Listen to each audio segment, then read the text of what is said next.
What's up, guys? Welcome to SpawnCast episode 53, right, Evan? Yep, 53. Evan is like the official timekeeper on this thing. It's episode 53.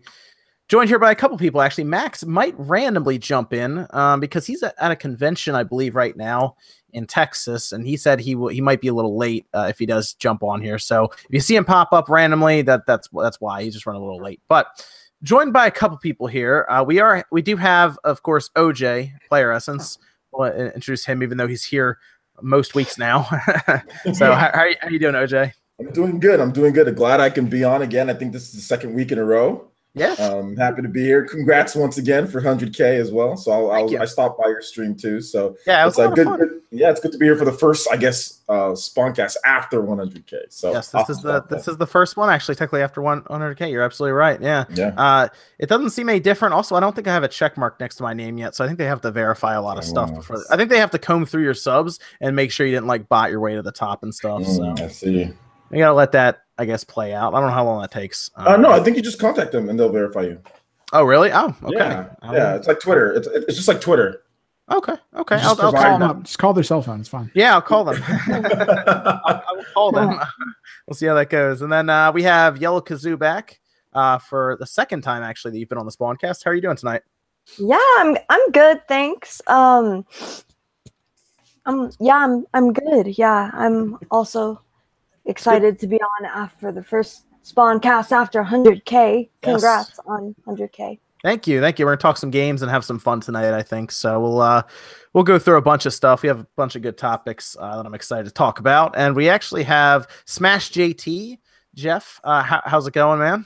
Going well, man. Thank you so much for having me on. This is my second trip here, and also congrats again for the 100K. That is incredible, but well deserved, and you deserve far more than that. So keep it up. Thank you. Thank you. I appreciate you. Actually brought a pretty cool topic to the discussion tonight. The PUBG lawsuit. I think that'll be fun to talk about. Oh yeah, that's going to be really fun. And then of course Sean, who is eating like usual on the podcast. I'm eating some of my grandma's rolls that she packed in with me after I went to see her for Easter. Okay. I had a whole suitcase full of food from her. It was good. Sounds like a grandma. Yeah. It doesn't sound like something you'll choke on, I guess. So I think we'll be okay. No, I'm almost done. No, yeah, bread. Definitely choke on that. Yeah, we'll see. We'll see about that. Hopefully it doesn't get too out of control. And then Evan's here, of course. Evan. Yep. Evan's here as usual. We just released that behind the wave too that you've been editing. Evan's been editing a lot of behind the scenes videos that not a lot of people have seen, so they're starting to go up now. They were for a very select group of our Patreons, but what do? We did episode 1 for release so far. Yeah, there's like almost 6 of those now, right? 5 so far. 6 will be coming before the 5th one releases, hopefully. So we'll have all 6 of the first season out. Yep, Max is in one of them because we did our Katsukon run in one of them, and then I'm sure Sean will probably show up in one of them soon too. Yeah, I've really been enjoying. I haven't watched the whole thing yet, but the behind the wave, it looks really good because I love like vlog style videos. Those are cool. Yeah, Evan does a good job with the vlog editing. So people will actually see that over the next, I'd say over the next 4 or 5 weeks as they come out. Because we're pretty much finished up the first season, and Evan was going to start putting them out after the patron members had, so many weeks with it on there. So but that one we put up today was from October. So yeah, that was way back. Yeah, October 31st. I saw that. That was from a while ago. But yeah. So I guess keep an eye out for this. We'll have more and more of those coming up over the next couple weeks to everybody in the chat and everything. So you guys want to talk about some video games? Let's go over it. You guys played anything good this week? I know Sean was doing some bad dudes and stuff, but what have we been playing this week? Anything good? What's that weird game? Infernium? I saw that. You told me who to contact. I haven't played it yet though. Man, it's weird. It's weird. Okay. That's a good description for it. It looks like a first person, almost Hexen type game. It's like a first-person Myst, sort of, and I don't know, man. It's hard to explain. Like I'm still trying to. I played it for like 2 or 3 hours, and I'm still trying to figure out like what the hell is going on. It's very out there, but I don't know. I think I like it, but I'm not sure. Is that on Switch and PC, or is that just I think it's on PC. It's not. Yeah, it's on PC. It's already 20% off. Is it? I don't even. Is it? It's out on Switch now. I know that it's like $25 or something, right? Yeah. I don't know what it is on. Oh, it's okay. It's not. I see. It's $20 on. It's because it's 20% off. Yeah, it's described as a survival horror approach to Pac-Man. Yeah. Okay. I could see that. That is a weird description. Wow. Okay, that is interesting. Are you gonna you're gonna do a video on that, Sean? I'm curious what that looks like now. Yeah, I'll probably if I can. I'm gonna play it a bunch tonight, and if I can get to either beat it or a good enough point, I'll make a video on it tomorrow. It's weird. It's weird. Pac-Man. That is not what I would like. I'm looking at it. That's not what I would think of for Pac-Man. So you have to like as far as I've gathered, you're in hell, and like there's these so Pac-Man. Okay, I totally see it now. So you have to collect these light orbs in order to advance into different areas. And when you get into certain areas, there'll be like these people that are covered in like a cloth or something, and they'll start chasing you if they see you. So you have to avoid them. So that's sort of like Pac-Man. You're collecting the orbs, and you're having to avoid, Blinky, Inky, and Pinky, and all of them, because they'll just keep coming after you unless like you run away. And like you have to you transport across different areas by like sticking out your hand, and you could teleport, but you have to be like in a certain area. But yeah, I mean, it's pretty scary in the fact that those little people in the blankets just like pop up, like they'll always be in the same set place. But if you're going to a new place and you haven't been there, like you'll just walk by and then you'll hear the music and you'll turn and look and you'll see them, they're chasing after you, and you're dead because there's no combat in the game. So yeah, I can see the Pac-Man. People asking about what game we're talking about. Infernium on the Switch and Steam, I believe. Now I don't know if it's on anything else. I'll have to look, but it was a very weird looking game, and the description was Pac-Man, basically like a horror style Pac-Man first person. I've never played anything like it. Like it's out there, but I think it just released on the Switch yesterday, if I'm not mistaken. I think so. Yeah, I don't know when it came out on Steam, if it's been out for a little while. But I know it just recently showed up on the Switch. Let me see when it released on Steam. Oh, April 3rd. Okay, so I guess it came out the same day on Steam, actually.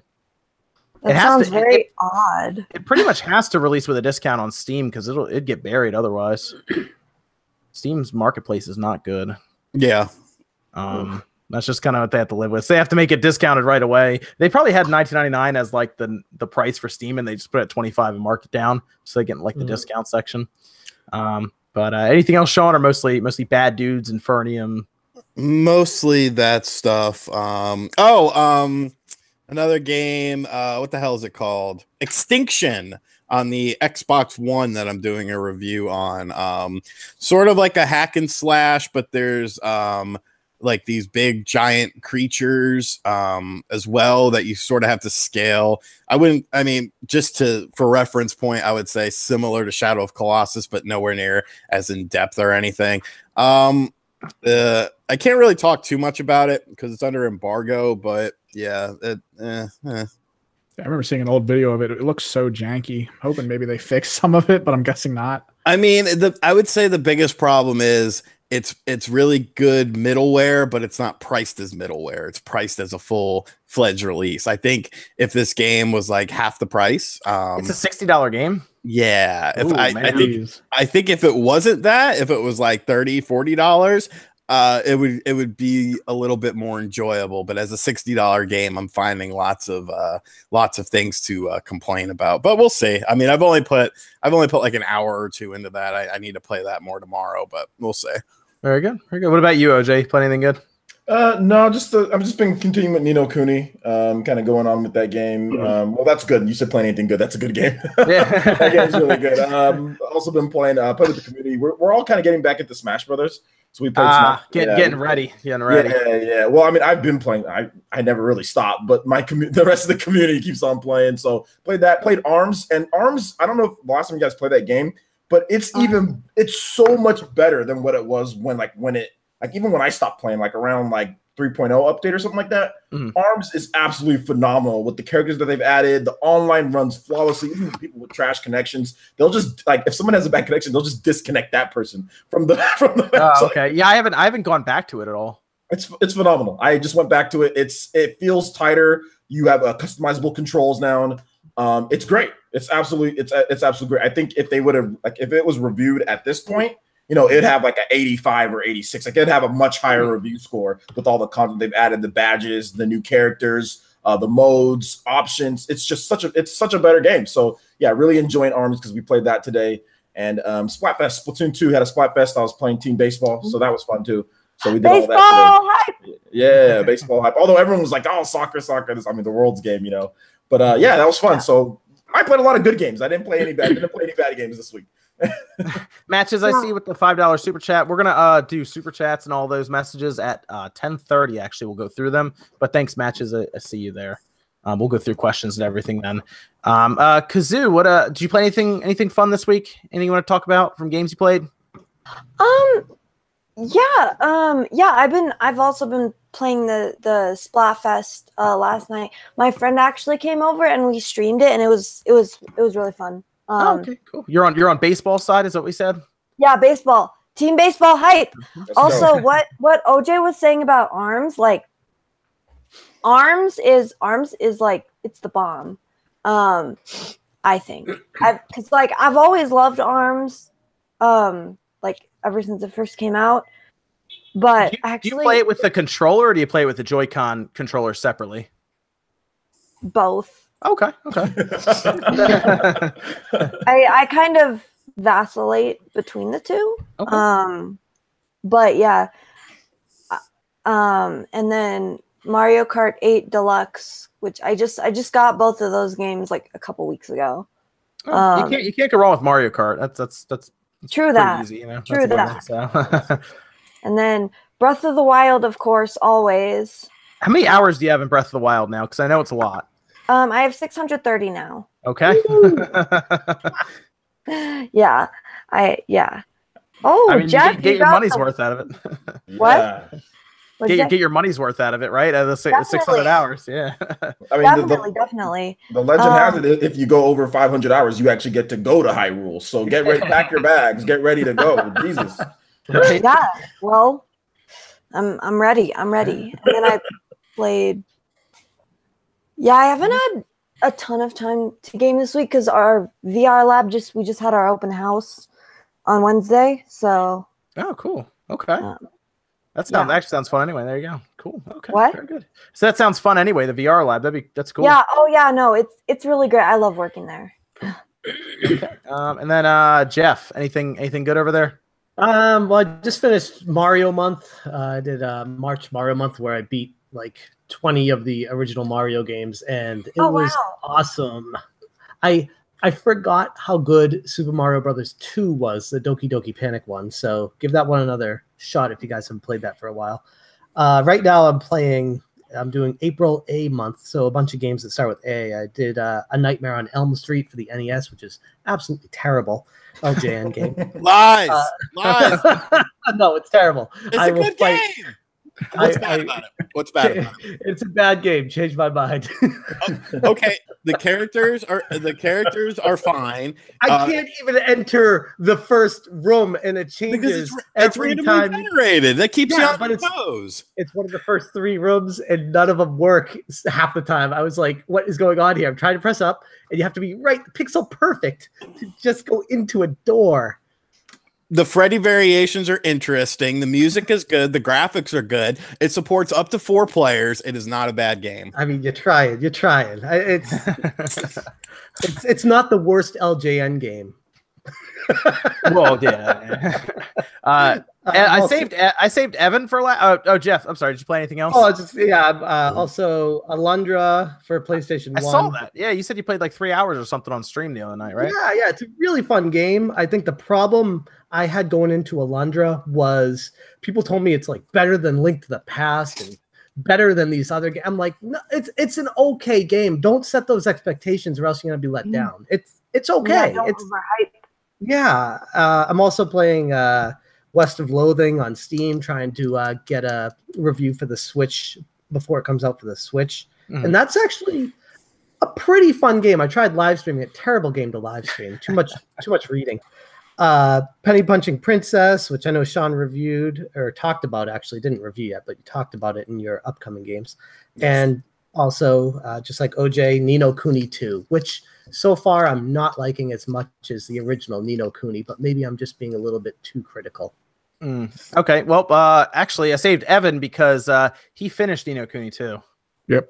He has done that game. So I thought he'd give us some non-spoiler thoughts on it, since I know that's what you were pretty much working through with that in Dragon Ball Fighters. Well, I saw on Steam. I dipped back into Dragon Ball Fighters because Broly's out, so I got to play that. But, Ni no Kuni 2, dumped 29 hours into it, beat it, and just didn't like it at the end. I mean, I liked it in the beginning because I started feeling like, oh, this is kind of like how I felt when I first started playing Wild Arms back on the PlayStation 1, and I was getting a little excited about the possibilities, but then I started to see how narrow all the possibilities were and how everything was kind of in a small box, and then you just... Did you play you didn't play the first Ni no Kuni, did you? Nope, since that was PS3 only, I think. So. Yeah, well, it was also weird. It was like on the DS or something too. But yeah, basically the PS3. Yeah, basically. We played it a little bit at the store, but that was about it. Because the first one is actually, from what I've seen, a lot different than the second one. The first one, it's the only game I've ever platinumed on the PS3. It's my favorite game on the PS3. See, so you might have liked that one more, Evan. Yeah, I'm Ni no most Kuni likely 1 is awesome. Because there was I don't know how far you guys are in it, but I got to a point where I couldn't continue the story without having to upgrade my town and one of my buildings in it heavily, and I didn't have a lot of income coming because I had to upgrade my coffers a couple times. But because of how the game's played, where it doesn't increase the amount of money you have unless the game's on and active, like if I go to my other screen, it stops it. I actually had it up and I went and got groceries that day because I needed to wait for my money to come in, and that's not a game mechanic. They turned this into Sim City? Like what? Yeah, you have to get past a certain point in leveling your town and a building to fight the last boss.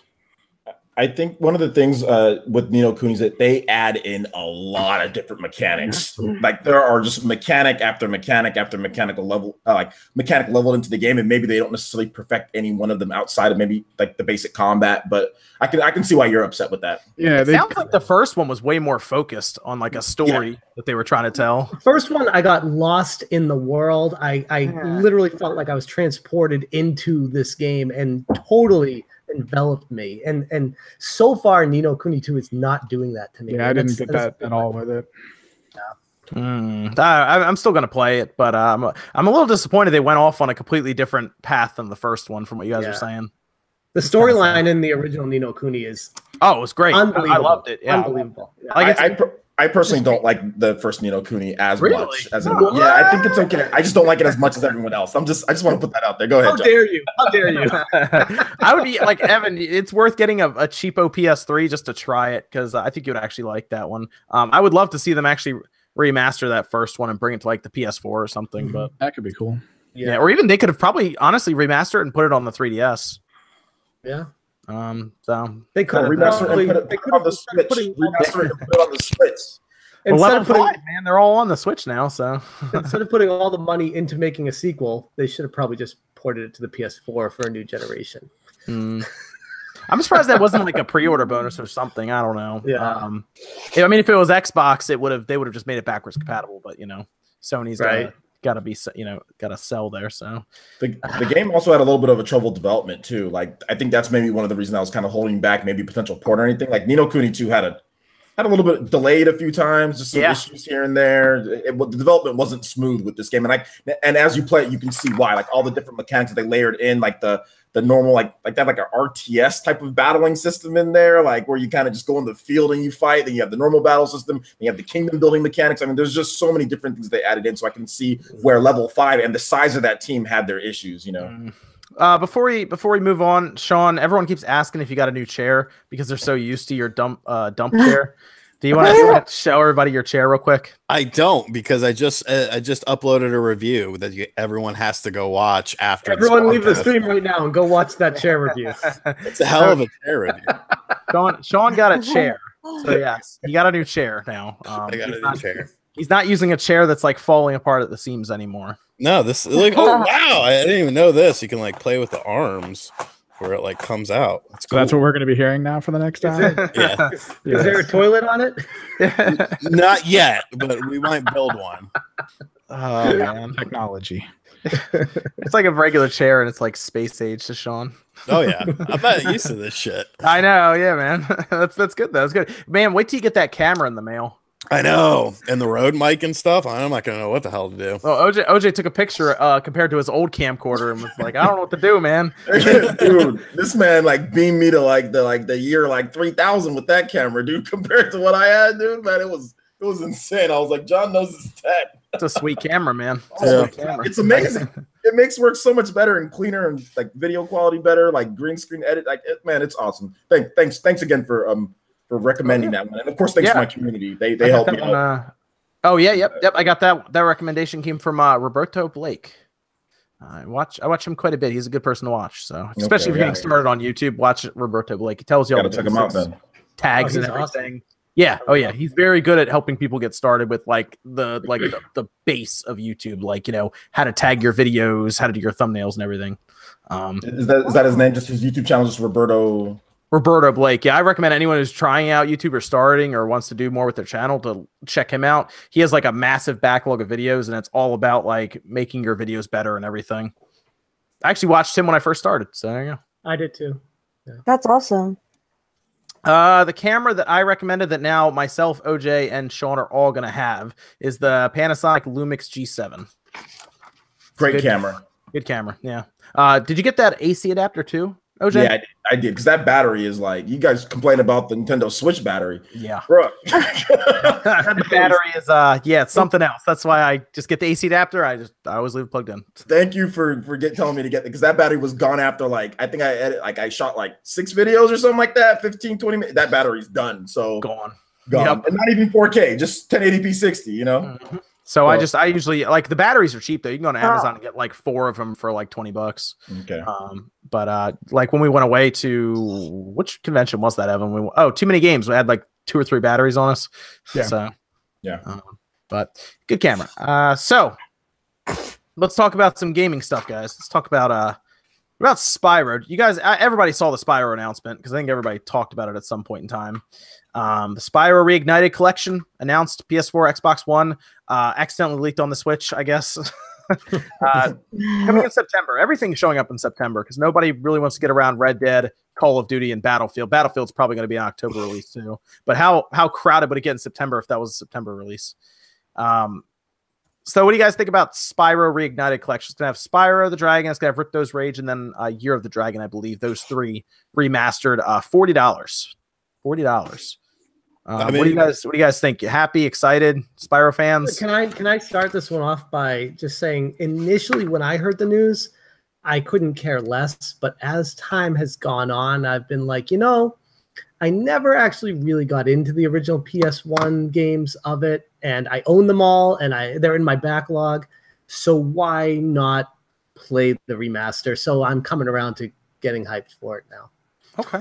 You see, you have them all on the PS1. Did you play a lot of them, or you didn't play them much? No, I just never played them. I never got around to them.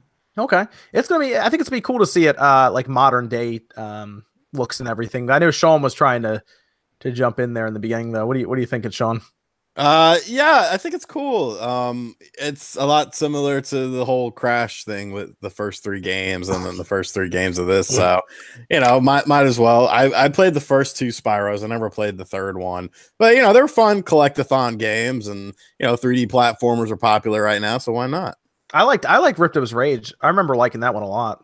I don't know why. I just remember playing it a lot when I was younger. Back then, I'd rent all my games. For the weekend rentals and that. And when I got my PS1, I rented that. I remember I rented Hercules one weekend, and I rented Mega Man X4. But I remember playing Spyro Ripto's Rage a lot. But I never actually owned any of them back then. I always just rented them. It's too expensive though to buy all those games. I mean, yeah, it was expensive back then, man. As a kid, it's impossible. It's impossible to buy any of those things. I mean, back then they were $50 for a game, from what I remember. So you weren't getting them very often, unless it was Christmas time. Christmas, you just asked for whatever you could and got whatever you could. But I'm excited for the Spyro collection. So I mean, did anyone else own or play a lot of them back in the day? I played. My buddy had one of my friends in school. He had all the Spyro games. I didn't play 3. At least I might have, but I don't remember it much. But I played the first 2. But I always felt Crash was much better. I always just felt that I like Crash more. I think Crash is better.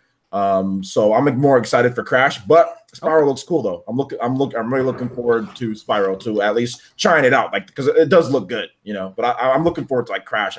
I've always liked Crash more as a kid growing up. Whenever I got the opportunity to play Crash, because I didn't have a PS1 until much later, I was like, yo, Crash, like Crash Bandicoot, like he's like more of my type of character. You know, he's a bit crazy, but a bit rowdy, you know, and that's kind of like me at times. So Crash was more of my character. Is it interesting to a lot of people that a lot of gamers still see Spyro and Crash as Sony representatives still? I still do. Yeah, it makes sense. Yeah, it makes sense. I mean, I know a lot of people. It's been how many years now since Naughty Dog and Sony don't even have the license for. Yeah, those were on Xbox, GameCube, and the PS2 back in the day. Even all of them. Spyro was there, and so was Crash.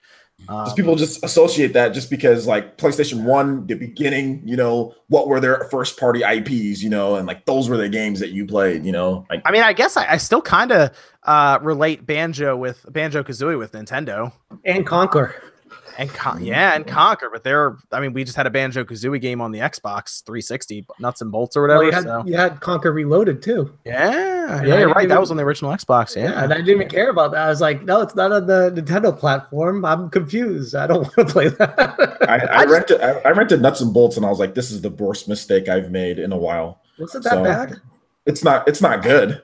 Oh, but then again, I'm not a huge Banjo. I mean, I played the Banjo games, but I'm not a huge Banjo fan. So I just which one? You said Nuts and Bolts? Nuts and Bolts. Yeah, that one was weird. It was more about building up like cars or like basically vehicles and driving around and stuff. It wasn't as good, unfortunately. It's not horrible. There's way worse games. Yeah. There's way worse games than Banjo. Nuts and Bolts. But no, it is what it is. It sounds like one of those games that they're in a boardroom talking about. It sounds like a great idea, and then when it goes to actual production, it doesn't work out. Yeah, because it had a great premise, because it looked cool. Like, I don't know if you guys remember back when it was getting going. It looked cool, but it just not necessarily, didn't really. I think it looked cool because it was going on the 360 and it had those really cool graphics and visuals and everything. Yeah, that got me. I was like, that got me too, man. Yeah, I was like so excited for it because of that, and then it came out and I was like, it's not like, I don't want to make it seem as if it's like the worst game out there. It's just not that great. That's all. It's okay. Yeah, I mean, it's not. Yeah, it's mediocre, I'd say. Yeah, it's mediocre. It's meh. It's kind of meh, But you try it out if you're a Banjo fan. Maybe you might like it. If you like the characters. So. September is it's getting packed. I mean, we're going to talk about Spider-Man, but that's in September as well. Shadow of the Tomb Raider is going to be in September. We assume there might be, because the Nintendo Online service, we assume they're launching it with something. Might launch it with. I mean, Smash might be a September launch even. Don't forget about GTA 5 coming to the Switch at some point, even though it's not announced yet. You know it's coming. Yeah, that could be. I mean, would that really be a September? I don't know. That's got to come out at some point. Outside September, come out before Christmas, though. It's got to come out before Christmas. Man, that would be a pretty packed month for September. Then, I mean, I guess Smash would probably be the biggest one. In September, you're probably. I'm trying to think, because Spider-Man's right there too. But you might be right. There's a lot of people who would obviously buy into Smash. Oh yeah. Yeah. So I mean, there's a lot of us who would just buy most of the games. I think it'll just be a very expensive month. I think Spider-Man. Yeah, because I think I'm looking at it. I would definitely get Spider-Man. I might hold off on Shadow of the Tomb Raider a little bit, just based on what's around it, and then I'd probably get Spyro. But if Smash is there, that's gonna be tough. What about Fortnite to the Switch? That can launch whenever, because it's gonna be free. Really, I mean, it'll be free, but it'll also be the paid version. They could put that out in October, and people would still get it just because it's so popular. Yeah. I mean, they could do that. They could do it in November if they want.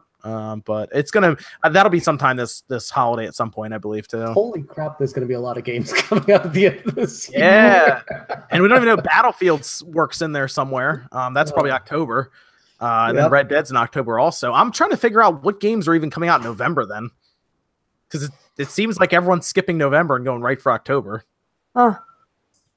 So I mean, Dragon Quest 11's in September also. Mm-hmm. September 4th.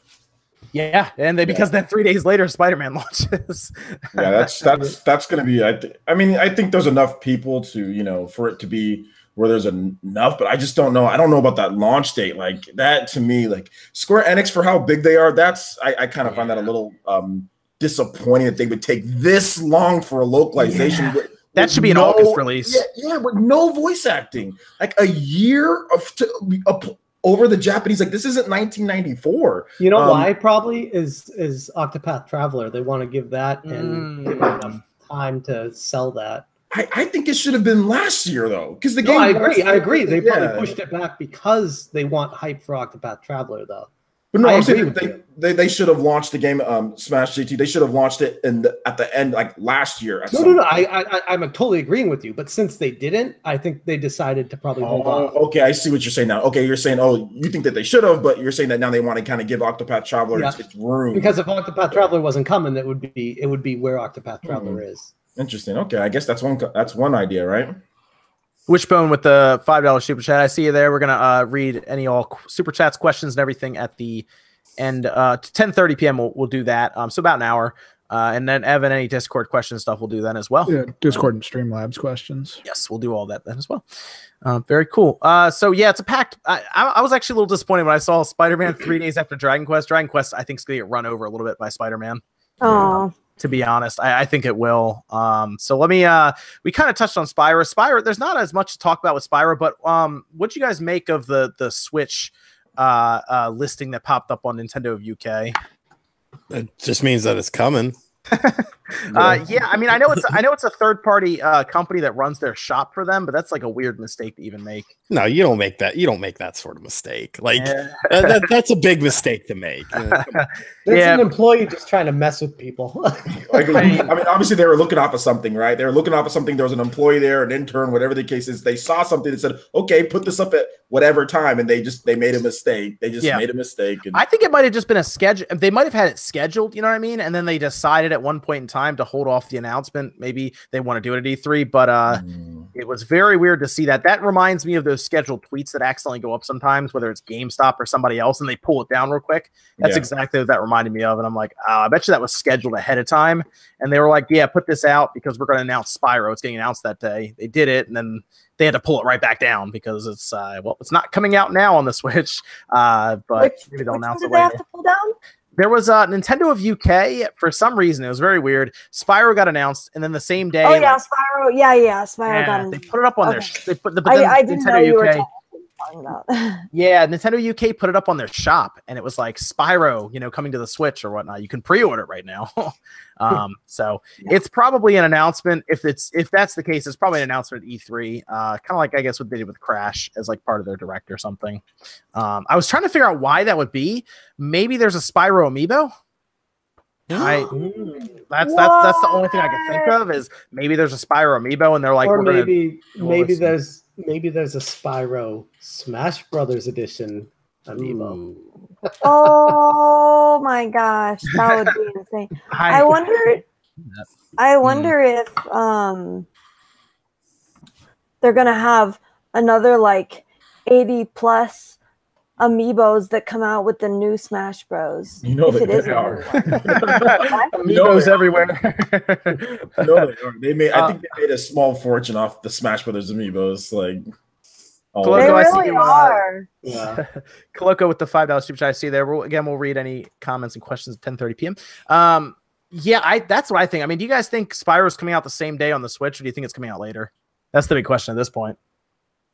Like same day as the other versions, I should say. Oh, later. I think it's going to come out later. Later. Yeah, later. Okay.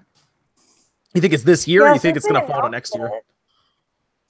I think it's this year. I think it's this year. Okay. One thing that I noticed about it is that the same developer who's making Crash Bandicoot Insane Trilogy is making this Spyro collection. So I think there's Toys some for Bob, Toys for Bob. That makes sense. Overlap. Yeah, there's some overlap between the teams and like when they can get this version done. I'm not sure if Activision will have to get Vicarious Visions to do. I don't know why they switched over from Vicarious Visions now to Toys for Bob, but Toys for Bob probably has their plate full in terms of stuff because there's no PC. It was weird too when I saw it. I was like, "There's no PC." It's weird. I did notice that, as many other people did, IGN was asked them about the port or just the Switch in general, and they just couldn't comment, which means that they are assigned to some NDA or something for now. So. There you go. It probably is coming to the Switch soonish. Maybe a month, maybe 2 months, maybe it's a November or December release instead. But if they're gonna announce it, it'll be at E3. I think that's probably some kind of E3 direct. So, all What system would everyone get it? Let's say it's coming to Xbox One, PS4, Switch. Where's everyone getting it? I guess Switch. Yeah, I would get it on the Switch. Yeah. Okay. That's probably, honestly, I'd want to see the comparisons, but more than likely, just because Spyro is, one of those pick up and play type games, I'd probably be more inclined to get it on the Switch. I don't think of Spyro when I think of 4K or, ridiculous graphics or anything. So if my Switch doesn't bork by then, you're not plugging in any third party docks or anything, are you? No. Don't use those. No. And you know what's interesting about that is that apparently, I'm sure you guys already know this, but apparently Nintendo didn't comply with the standards for USB-C. Yeah. Mm-hmm. Yep, we were looking at that, and that's very interesting. They kind of, I think they put a statement out saying that. Were they doing that on purpose? Is the question. It's hard to say what they're doing there exactly. I think USB-C is just so open. It's almost like when they were really doing it, there was not a good standard in the first place. But they honestly, from now on, they should really look into fixing that. I don't think it's that hard to fix behind the scenes. So we'll see. But really? Yeah, it's going to be weird. It's going to be more about using their first party stuff specifically. But they did say so they have to buy so you're forced to buy their overpriced dock. yeah. But they did say, I think I saw a statement saying that you can mostly use battery backups and stuff like the battery banks, but you want to use their first party cable apparently. Oh, interesting. Yeah. Yeah. My Switch has been overheating lately. Oh, what do you mean overheating? Like blue screen saying overheating, or are you just getting very hot? Well, no, like yesterday night when I was playing it in the dock, it said, it came up with that screen that says like the Switch is too hot, it has to go into sleep. What? Oh no. No. That's not good. Do you have it in like an enclosed space, or is it in an open area? Is it hot? Is it hot in your house? Well, it was kind of warm last night. Okay. So, I put it by the window then and then opened the window, obviously, and it cooled off. But I don't know. I'm very concerned about. That's wild. I'd never heard of that before. Mine gets really hot too, but I've never actually gotten a screen that says it's too hot. Really? Oh no. Hopefully it's like maybe when it gets a little colder or something. I don't know. Yeah, I hope so. It's March now, or it's April now. It's not March anymore. It's April. Yeah. If it hasn't been cold, well, it has been cold. Yeah. I don't know what I'm saying. Is it when did you get it when it first came out? Yeah, I did. Oh, yeah, because there's no warranty on it anymore. Then I know. It was like the fan would start coming on sometimes, like 3 weeks, maybe 3 weeks ago. Mm-hmm. It was like right after the warranty ran out. Of course, yes. Of course, right? Of course, right? The warranties runs out and everything borks. That's how it always is. Well, hopefully it I don't know, fixes itself or something. Otherwise you'd probably have to open it up and clean it or do something. Yeah, clean it, recompound it probably. Open it up? That's the only thing I can think of off the top of my head. Yeah, I'm really upset about my Breath of the Wild save though. Like if that's a good point. My Switch, like if it borks, then my Breath of the Wild save is gone, and that's not good. Hopefully that some stuff to pull the saves off comes soon. That might end up being, I guess that might be September. Cloud saves. We'll see. Yeah, so don't play your Switch till September. Yeah. That's what I would say. Oh man. Skip out on Project Octopath. If you don't play it, then it might, I don't know, it might die from not being used or something. I don't know. Yeah, it's possible, but I would just hope that it stays alive until cloud saves show up. Oh man, that's a lot of hours to lose in Breath of the Wild. I was annoyed about my 120 something hours Xenoblade, but man, 600 something hours of Zelda. Oof. Yeah, a lot of time. When are we getting those backups on Nintendo's saves? That would be nice. Probably. I guess September is when they're going to give cloud saves. But honestly, I'm looking at it. They could honestly come out with an update at any time that's like you can back up your stuff to your micro SD card. You can back it up to your USB.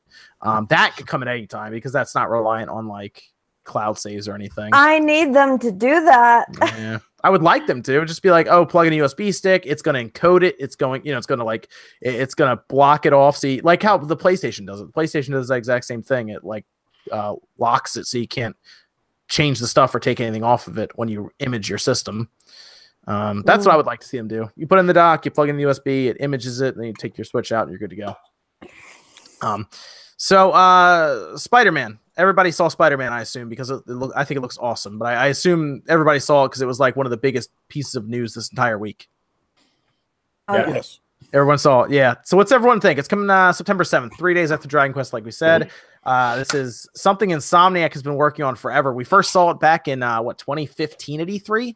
So it's been going for a while. They even used that game to show off the PS4 Pro, from what I remember, at one of their events. So it's been around for a long time, but it's finally coming out. They gave us the release day. They gave us the special edition, the $150 statue edition and everything. They also announced DLC before it's out, which is kind of annoying, but they did that. So what's everyone think about this? Because from what I'm seeing, I think it looks awesome, but I want to see what you guys think about it. Oh, I didn't get to say what I was going to say about Spyro. Okay. What did you say about?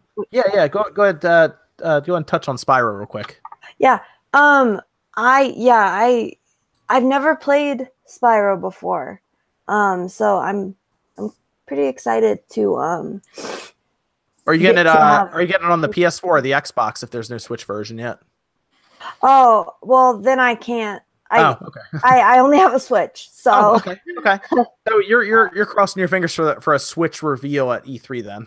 Yes, I am, and I mean it seems like it's pretty likely. Oh yeah, no, Activision's working on a Switch version. I think it's pretty clear, to be honest. Yeah, it's just whenever they want to announce it, because if they're willing to bring Crash over to the Switch, they'll bring Spyro. That seems like easy money, I think.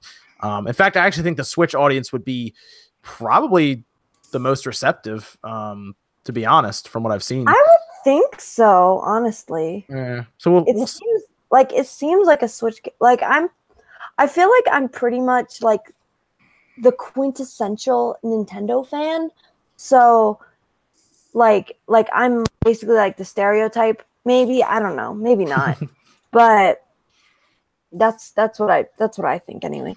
And like I feel like if I'm interested in that, then probably the majority of Nintendo fans would be interested in it. I don't know. So do we want to move on to Spider-Man? What's everyone think of Spider-Man?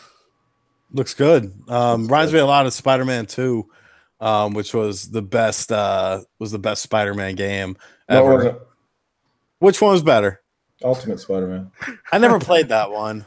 That one was kind of cool. I actually like the visual style for that one. I do too. That was the animated style one. I still think Spider-Man 2 was I still think Spider-Man 2 was probably my favorite one too, though. Yeah, see, it was the best. But yeah, I think it looks great. It looks awesome. I'm very interested to try it out. I honestly hope that I hope that it's like a busy game. You know what I'm saying? Like there's a lot of side missions and maybe just random shit going on in the city. I know they always try to incorporate that, but it always just seems like, you're swinging around to your next destination and it's like, oh, some lady's getting her pocketbook robbed or something. Like I hope it's a little more in depth. I remember that. Yeah. I hope it's not like an empty New York. You know what I mean? Yeah. Like because really this is the first. Well, besides the Division, this is the first, modern-ish New York that's not all destroyed that we've seen. And I love games that have, real cities like New York and shit in it. So I'm looking forward to it. I think it looks good. Mm-hmm. Did you see some of the swinging animations and everything? I did. Like, I think it looks really, really cool. Like some of the footage they have. Mm-hmm. Yeah. It's pretty fluid looking. Yeah, I think it's looking pretty good. Gonna look good in checkerboarded 4K, or is it real 4K? Oh no, it's gonna be checkerboard. Oh, there's no way. Checkerboarded. It's gonna look good in checkerboarded 4K. Looking good. Yeah, dude, that's definitely checkerboard. There's no way around that. There's no way. So, I'm looking forward to. Although I'm a little apprehensive about the combat right now. like in terms of like the actual, like it looks a lot very Arkham-ish, you know. Yes. But apparently everyone was, oh well, the Spider-Man games were Arkham before Arkham, you know. So it definitely looks a little Arkham-ish, but the animations, the gameplay, just how everything moves, how it looks, everything it looks great. I mean, it looks exactly what you would expect from that in terms of the Spider-Man game. But like as you can see right here, like some of the combat. Or is Google Hangouts like super choppy when you screen share? It's choppy, but it's okay. It's got to catch up to your desktop, yeah. It's all good. So I mean, you can kind of see it right here. I mean, it looks great. Like look at the animation. You know, like look at how he swings and everything. But like the combat, you guys saw what I'm talking about, kind of like the Arkham-ish. You know, the combat. You know, like I'm fluid with semi-targeting stuff like that. You have like the spider sense that you hit and like you counter. Yeah, just a little. But like this is what I've always liked Spider-Man games for. Anyway, you know what I'm saying? Was going through the game like this, because me and my brother, we were big Spider-Man fans. I loved Venom, though. He loved Spider-Man, you know, because of course Venom's a bit more rowdy. You know what I'm saying? He doesn't think as much. That's kind of like me. So I like Venom a lot more. So okay. Great. I think it's looking good. Yeah. Can I say for the combat, I agree, OJ. I'm worried about the Arkham style, and if it's just going to be like quick time every time you punch and watch this whole event unfold like Rise, Son of Roma. I really hope it doesn't have a bunch of quick time events in the fighting. That is like one of my pet peeves of gaming. You're probably gonna see that for boss battles, though, is what I'm thinking. Like they showed kind of that Mr. Negative boss battle, and I'm fine. Like a final blow, I'm fine with that. But for every hit, I'm like, come on now, like let me fight a guy for God's sakes. Yeah. Is Spider-Man 30 FPS? 30. Yes. 30. Yep. No matter what, like even on PS4 Pro, I don't think there's gonna be like a performance mode or anything like that. It's just 30. That's fine. It's not a big deal. I mean, I don't give a shit, but like, you know, I'm surprised that's not like a huge deal. It seemed to be like when it's open, any of these games that are open world seem to just get 30 frames. Like, I mean, that doesn't bother. It doesn't bother as long as like Horizon Zero Dawn was 30. It would be hard to do 60 and it be like, it's like, why waste the time getting it to 60 and keep it when you know it won't be stable. You know, you can't do what they're trying to do with how big the game is, and it's not going to be stable. I mean, they can try, but it's gonna be jumping all over the place. They like even with the PS4 Pro, like like you talked about it, John. Like the CPU, it's still a bottleneck. I mean, you can have a great GPU, but the CPU is still a bottleneck no matter what. So it doesn't make sense. Like for a game like this, it makes sense for other games. Maybe you can get it, but it doesn't make sense for a game like this, in my opinion, at least. It's just keep it at stable 30. Just play the game. It's gonna be too hard for that CPU to do open world like that. Maybe that's one of the big things they could do next generation though is fix the CPU and we can get 60 frames per second open world games. Mm-hmm. So I wouldn't be surprised if that's a thing. I wonder what Red Dead's gonna be. Red Dead's that's 30. Yeah, that's 30. There's no way that game. No, I wouldn't put anything past them. No, that's 30. Putting that together, it's just. Whew. It'd be cool. I mean, it looks really good. Like visually, it looks great. So that's gonna be fun when that comes out. But yes, I'm excited for Spider-Man. Like you said, Sean, I'm hoping the world's a little more populated. I guess is the thing. More to do. Yeah. A lot of times we see these games come out and the world's really big, but everything's spread out and there's a lot of emptiness. But that's the weird thing about Spider-Man. You need enough room to be able to swing around, right? That's the whole thing. So you need the world to be big. So maybe that's why it's been taking so long. Maybe they wanted to make sure the world was really populated. They got to do something. I mean, open world games aren't as common anymore for whatever reason, which is kind of interesting when you think about it, because there was definitely, you had a lot more spin-off game. Like think of the PS2, like you had True Crime, you had Grand Theft Auto, you had The Getaway, you had Scarface, you had Godfather. And it's like now there's just not as many open world games anymore. So they kind of have to do things to make them different. I feel like as time progressed for games, a lot more detail was allowed in those, which is causing companies to have to spend more and more to make them more visible to the public. But that's when you get to that point where you're like, is it cost effective? Because you need to have like X amount of different people you'll see on the street and at different places. Almost all the windows need to have something in them now. Like it gets a little ridiculous. And Evan, just to that point, I saw the latest earnings from Take-Two on how Grand Theft Auto 5 is making more money now than it was last year. It's gonna probably delay Grand Theft Auto 6 for eternity because people keep buying it and keep doing the multiplayer, and there's no reason to make another one. Yep, Yeah, they have the population already set up, you know. Yeah, they'll have to go back through. They'll have to pick a new city, design it, see how much deeper they Exactly. can go to make us more interested in that, and it just gets out of whack completely. You guys don't think they're already working on Grand GTA, or are you guys just saying they're just No. I think they are working on it, but I'm saying they are in no rush to put it out. Oh, yeah. Because if something new comes along It's and technology crazy that how makes something easy for them to do, they'll wait for it. Yeah, exactly. Okay, yeah, that makes perfect sense. Was everybody pretty much getting a Spider-Man who has a PS4? Yes, I am. I am so too. I'm gonna, Yeah. yeah, okay. And you know, this is coming from a guy who the last Spider-Man game I played was on the Atari 2600. Wow, wow, dude, you And didn't play Spider-Man 2 on the PS2, Xbox? None of that? Nope. GameCube. You missed some I good put it on ones. GameCube. I put it on GameCube. I played it on the original Xbox, man. Man, when I had the original Xbox, I was getting all my multiplats on that thing. I do have the one on N64. Is that one any good? It's not bad. It was, if you played it back then, yeah, but if you played it now, yeah, I think Doesn't hold up. Yeah, I'm gonna tell you now. Spider-Man 2 was eye-opening. When it came out. Yeah, it's a big deal. It's like you can climb to like the top of like the Empire State Building or whatever, jump off and like web sling right before you hit the ground. There's a lot of stuff you can do. So tell me what's different this time around with the marketing, because Spider-Man 2 totally went over my head.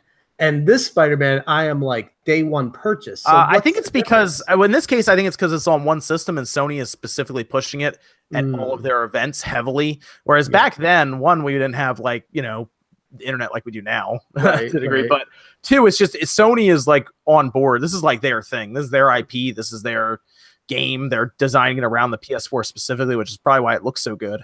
Yeah.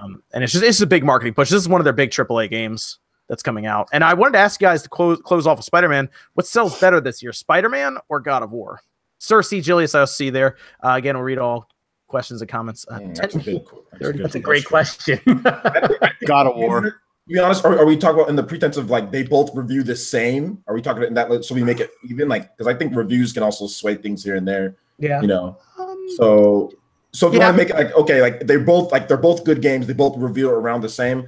I'm going to sit here and say I would think Spider-Man, but I'm a little bit apprehensive because of when Spider-Man launches compared to God of War. Because God of War can, I mean, like, you know, September, it's so packed, you know, like with so much stuff. So it's hard for me to pick, but I would just think Spider-Man, but dude, God of War is looking great too. But well, okay, I'm more apprehensive about the combat in God of War. You bring up when it's releasing. Are we talking about lifetime sales? Or are we talking about first? I'll say by the end of the year. Yeah, end of the year. I know what you're talking about, John. Okay. We go through the year. That'll include obviously December and everything for both. So. I'm just gonna say Spider-Man. I mean, is there another Spider-Man movie? I mean, is there another Spider-Man movie coming up? Well, I mean, we have Infinity Wars coming out again this month. But that's pretty far away from obviously when it's when Spider-Man comes out. But I'm gonna go with Spider-Man only because I think it's gonna get a teen rating, obviously, and God of War is a mature rating. That can actually be a big difference. It is a big deal. Retail. That's one of the reasons Halo 5 was rated teen. And also Uncharted. A lot of people don't know, but Uncharted's rated teen, and that's like 13-year-olds can go and pick up the game, which happens. You know, that's a really big deal. Which developers should probably do more is like try to make it shoot for Uncharted. Like, look at what they did to make that game. I mean, I don't know how it's teen, but it is. Yeah, some of those are pretty. Some of the parts in that game are pretty violent, actually. Yeah. Like, but it's teen though, and the teenagers can go pick up Uncharted. So I mean, 8-year-old technically, if they have enough money, go buy it. Well, it's more so the parents are okay with buying the games for their kids too. Because it's not mature. Bigger. Yeah. Yep. So that's a big thing. Like, you're not going to have, younger kids buying God of War, which is a pretty big market for the PlayStation. So that's one of the reasons I kind of think Spider-Man. I would think also Spider-Man too, because it's more pop culture and comics is huge right now. Yeah. So I feel like God of War was never like a massive, like, because of the mature rating, because of just that. I mean, I think if God of War didn't have that rating, then obviously it would do better. But I think it never sold as much as like compared to like God of War on the PS2, like look at how big the PS2 install base was, but it wasn't like God of War was selling like 10 million or anything like that, So, dude, God of War is out in 13 days. No, I'm excited. Yeah, we're getting media coverage on the 12th. Yeah, day before. Yeah. Or, sorry, not day. It comes out April 20th. So when are we getting? You said April 12th. We're getting media 12th. coverage. Yeah. Yeah, I sent Sony a message and was like, Oh, hey, wait, it comes out April 20th? Yep. Yeah. Yep. So it's out in 13 days Same for day God as of War. Labo. Yeah, Labo, yeah. Labo. Cardboard. Both ends of the spectrum printers. covered there. That's going to be 420. interesting. That'll be interesting to hear about. Oh, man. You know, those comparisons are going to be weird. Spot, I got a question for you. God of War, how similar is the storyline going to be to Horizon Zero Dawn? Because from what I've seen so far, it looks like an extremely similar storyline. Yeah, like father and son compared to like the father figure to daughter type situation and how the story progresses. I wonder if they're going to build off and kind of take some aspects. They definitely took some inspiration from a lot of Sony's first party games right now with like Last of Us and, you know, that kind of camera angle and the slower. Oh, Last of Us is another one. Yeah, good point. Yeah. Like they have a lot to explain though, because like where God of War 3 left off, I mean, I guess come on, everyone's played God of War 3. I mean, spoiler, I mean, like, you know, Japanese like samurai himself, you know. So I mean, like, I wonder like how they're gonna go about this here with Kratos, because he's completely different. Like Kratos is completely like he's like apparently the game's like 25 hours long, so yeah, like 40 hours if you want to get everything right or something like that. It's crazy. So, hub world and everything. It's gonna be interesting. Oh yeah, that's right. Sean is getting the robot Labo, aren't you, Sean? Yes. I can't wait for that video, dude. You gotta take a video of you of you putting it together and everything. It's gonna take me so long. Gotta build you a Gundam RGT helmet so you can wear it. Great. It's gonna take me so long. Hey Sean, just so you know, I'm getting both kits and I'm gonna be building it with my kids, so at least I'll have an excuse. There you go. I don't care. I'll do it myself. Don't bother me. Yeah, I don't. He does not care. He does not care. I can't. I'm gonna be picking up the both Labos as well. So okay. Yeah, I think I sent a message to Nintendo for the variety one, but I never heard back. So you know, I'll have to go buy that if I want it. Tell them you got 100,000 subs now. Be like, hey, you know who I am? Apparently that doesn't work as well as I did 5 years ago. Yeah, I sent Sony a message for God of War, and they just said, "Who is this?" I'll be looking forward to that media coverage on the 12th. Yeah, right. Yeah, so that's the way that goes. What about did you guys see Wolfenstein 2? Wolfenstein 2 at PAX East. Did you see the footage for the Switch? Because that was the first time they showed the game off, and it seemed like a lot of people liked the way it looked. Actually, like it looked pretty good apparently to a lot of people. What's everyone think about this? Did they have a release date for it? No, not yet. From what they were showing though, it's coming sometime. Maybe earlier this year. I mean, maybe it is a November release, like Doom. It's supposed to be spring. It's supposed to be spring, though. Yeah. So. It's supposed to be spring. That's what we've heard. Dang. I don't know. I maybe May, maybe June. You figure we need that release date soon, though, if they're doing it. Yeah. Off the shelves. But from what they were showing, some people were actually kind of caught off guard, to be honest, by how it was playing.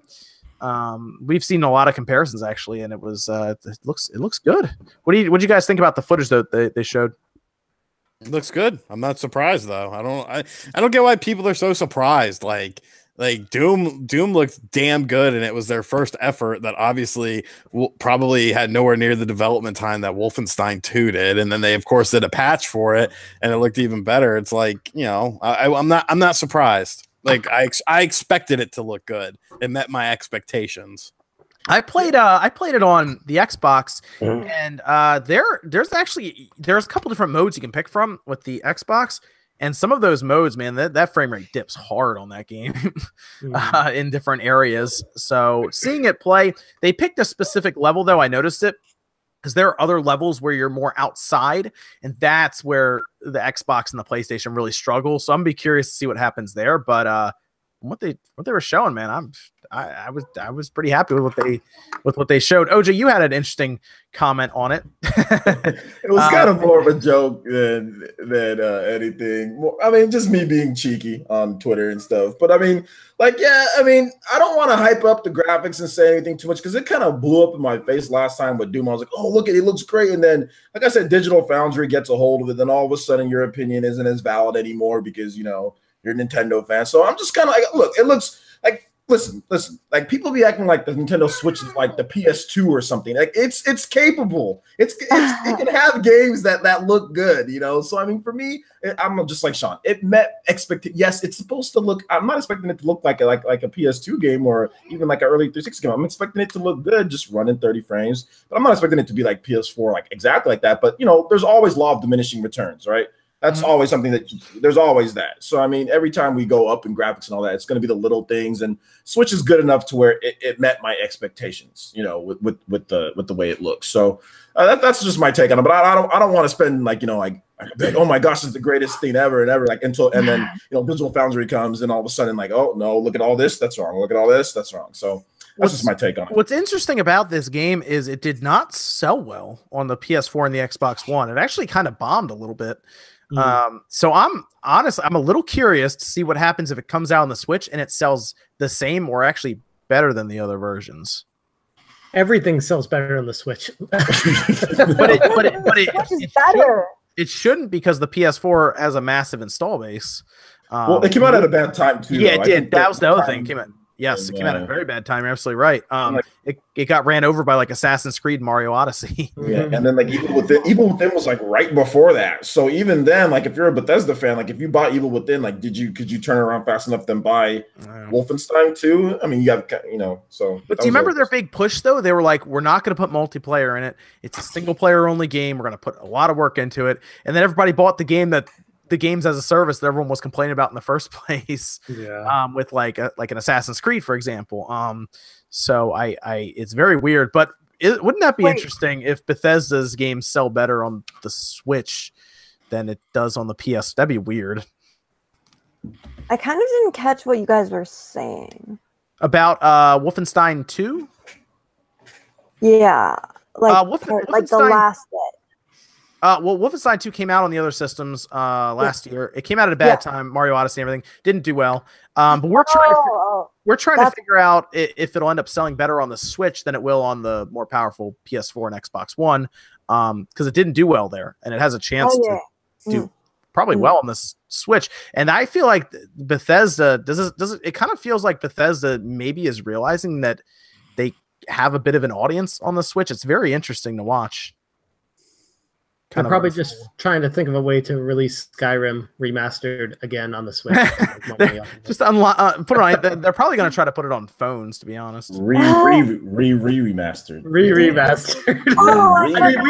We joke, but OJ, just wait, because you wait long enough and you'll see. Hey man, I'm always down for more Skyrim. I bought the game like 3 times. I've already bought the game like 3 times. I'll buy it again. Dang it. What game has been released? Where's Fallout New Vegas? It's still broken. That's what it is. John and group. What game has been re-released the most amount of times ever? I'm gonna go with Skyrim because I think it's over 20 times at this point. Really? Wow. It probably is Skyrim, right? I mean, I'm trying to think. I mean, GTA 5's been released a lot too. A lot, but I don't know if it's over 20. Yeah, Skyrim's the Street Fighter 2. That's a good one. Street Fighter 2 is a great call. That might be Street Fighter 2. I'm pretty sure that's been released or one of the most. And still coming. There's another one. It's still coming, baby. Let's go. Even if it's part of packs with other things, yeah. And I'm gonna buy it again, just like a fool. Yeah, I think you might be right because I mean I couldn't. I mean, you could also go with the original Mario from the NES. Oh yeah, that's been on a lot of stuff. I mean, dating all the way back to the Game Boy, the Game Boy, that comes out the virtual consoles. That comes out mostly on the Nintendo systems and forward, but like Street Fighter 2 just bounces everywhere. That's a good point. It goes everywhere. Right? Yeah. If you count like every time it was released for Virtual Console. Well, Ooh. although I guess they only had Virtual Console with the Wii, 3DS, and Wii U. So Gamesville. What about Doom? The original Doom. Yeah, That's on yeah. calculators. They tried putting Tetris on everything. Tetris. Yeah, Tetris. Doom. Tetris. Street Fighter 2. Yep. So when do we think Wolfenstein's coming out? We can kind of close out that topic with that. When do you guys think it's coming out? Why not September? September 4th, to be exact. No, I'm joking. They can get away with a summer, like a June release, I think, right? I would think June or July. That's what I would think. That they probably. I think they might lose an opportunity afterwards because it's looking like Fire Emblem. It's looking like all that in the second half. It's looking like Smash and all that stuff. So dude, this holiday's gonna get crowded real fast after E3. It needs to be before July. Like I don't think they should. July should obviously they should stay away from July and on because July is Crash, Captain Toad and Octopath. So it needs to be before then. I think June would be great. Maybe that'd be a good date. Trevor, I see. We're gonna, like I said, thank you. Though we're gonna talk about all the different super chats and stuff at 10:30 p.m. But man, we're talking about all these games in September, and we haven't even talked about any of the Nintendo games that are probably going to be announced, along with Sony games that might be announced for this year at E3. I want to say Microsoft also because of Crackdown 3, but we'll talk about Microsoft soon. I'm realizing this is getting crazy. What are you saying? Oh, go ahead. My bet is for June. For Wolfenstein, because if it's supposed to come out in spring, June is basically the farthest they can get, even though it's like really not spring. June is like the farthest they can get without it. Yeah, I mean I think that's like the best place for it because they can't tell us it's coming out. I mean, they could. It's happened before. They could tell us it's coming out in like May, I guess, but they'd have to tell us soon. They like to give everybody at least a month or two just to get planned out to spend $60 essentially. Hey, I have a question. Do you think it would be the most ridiculous thing ever for on the same day Nintendo to release their online service along with Smash Brothers, Metroid Prime 4, and Pokemon all at the same time? I don't think that would happen. I think they're going to release Smash Bros along their online service, but I think Pokemon, if it's coming out this year, which I still kind of think it is, that actually has a chance to be a November release now because everything else is coming out. What about Metroid Prime though? Is that coming out this year too? That's Prime's next year, I think. Prime's 2019. Yeah. Yeah, they haven't told their investors, whereas Pokemon's still listed as 2018, which they're gonna update that at the end of this month. So they're either gonna have to take 2018 off or they're gonna have to leave it on, and that's gonna be very telling. Yeah. But Metroid, they still have not promised Metroid as a 2018 game to their investors, so I think that's gonna be next year. Actually, I think that's gonna be their holiday game next year, 2019. So I think that's gonna be a little while for that to come out. But I think that'll also probably have a decent online multiplayer and everything too, though. So, yeah, I just know Nintendo's going to have quite the lineup, and that's we're talking about games that we know about. I mean, imagine with E3 coming out with saying, E3, we got these games that are coming out, and this is going to release this year at September, and we're like, what? I mean, people keep forgetting Yoshi's still supposed to come out this year, we think. Oh, yeah. Yeah, it is. It is. Oh, my gosh. I am so excited for Yoshi. Well, there's Fire Emblem. We're probably, honestly, from what we're seeing online, I know OJ's seen this, we're probably seeing Animal Crossing at E3. I hope so. Yeah. Oh, man. Nintendo has a chance to literally take over the world at E3 if they want to. Yeah. So we'll see. Yeah, they could show like more Smash. And I actually think Sony is going to be the one that's going to have a harder time at E3. To be honest, I do too. Really? Keep looking at the lineup, and because I think Microsoft's going to show up with a lot of stuff, and I think Sony's going to show up with some VR stuff and then a few other things, but they're not going to have any surprises. I don't think. To be honest, I'm looking at my problem with Microsoft keeps going back to the confusing marketing scheme of every game is playable on Windows, and I'm like, well, why should I buy an Xbox even though I have one? I'm just saying to the average consumer, why don't just invest into a computer? Why don't we move into that before we talk about PS5 stuff? Let's talk about this Microsoft situation because I don't know if you guys have seen this online. OJ, I know you've seen this. I know you. Have you seen the situation where a lot of Xbox fans are kind of backing away from Microsoft now? I've actually seen this in like real. I actually know a couple people who like in my everyday life that are actually like kind of giving up on Xbox now, and they're moving more towards other stuff. Yeah, I've seen it, dude. That's been interesting, been very interesting. But I mean, like I said, I think people need to. I probably need to make a video on this so people can realize. I mean, like basically what it is that Microsoft. People always talk about Microsoft's in trouble and all this stuff, but it's not. It's not that. What they're doing is that they're setting themselves up to actually be valuable to investors as a company. Like, look, Microsoft isn't going to beat. I mean, in this whole fake console war, they're not going to beat Nintendo or Sony. Never. They're never going to. So they need to show their worth for the company, and that's what they're mobilizing and doing, like the Game Pass, the EA Access, all this stuff, the digital, the talking about the reported numbers. Like they don't talk about like console sales, they talk about how much like engagement. That's what investors want to hear. How many people are subscribing? What's the engagement? How many people? Because how do you monetize that? Ads, things like that. So people need to realize that's what Microsoft is moving towards, and that's just what they're going to be. They're never going to talk about sales anymore because they can't. They can't win Japan. They're not going to win Europe. They're just this is what they are. So you need to understand and realize that that's what they're moving towards. Which Phil Spencer has essentially somewhat said, like, hey, it's like that's why he doesn't care about comparing. That's why he's just being downplaying any of the console war talk. Like he just doesn't care because that's not what Xbox is going to do. Microsoft, they need to show their value as a company, and I think that's what people don't realize because they're so used to Xbox 360 Microsoft, right? I like that. I like that Microsoft actually. Yeah, I love that Xbox 360 was my favorite 7th generation. I love that Microsoft, but that Microsoft is not coming back because of the way today's day of digital, today's day of Microsoft and what they're trying to do to show their company, you know, what's going on. It's just that Microsoft's never going to come back. But I would love for it to come back. That was a great Microsoft, wasn't it? Yeah. It's interesting. I think more people are worried about what are they going to do at E3? Are they going to have something different than just Halo and like a Gears game and then a Forza game? Forza Horizon is this, I assume, this holiday. I assume Halo 6 is this holiday. I'd like to think so anyway. They don't really do a lot with Halo 5 anymore. I play it every other day or so, just play a few matches, and not a lot changes on there anymore. And Halo 6 is probably, I think that's going to get announced. I think it's going to show up. What would be really cool is if they did something weird like we've talked about Fable, or if they did something weird like Banjo or something, Banjo-Kazooie. Or Conquer. Yeah, it's about time for Conquer to come back. I'm telling Super Lucky's Tale should have been Conquer, to be honest. Yes, and it should have been better. Can I ask you guys a question? Like maybe like Microsoft has one more like trump card for like that they have. I think what if it's like potentially like a Jade Empire? They work with EA or something like that to bring that back. Do you guys think that there's any possibility? Because that's probably like my top 3 favorite like Microsoft exclusive is Jade Empire. That game's phenomenal. So my concern about Jade Empire is it looks too much like a Japanese RPG.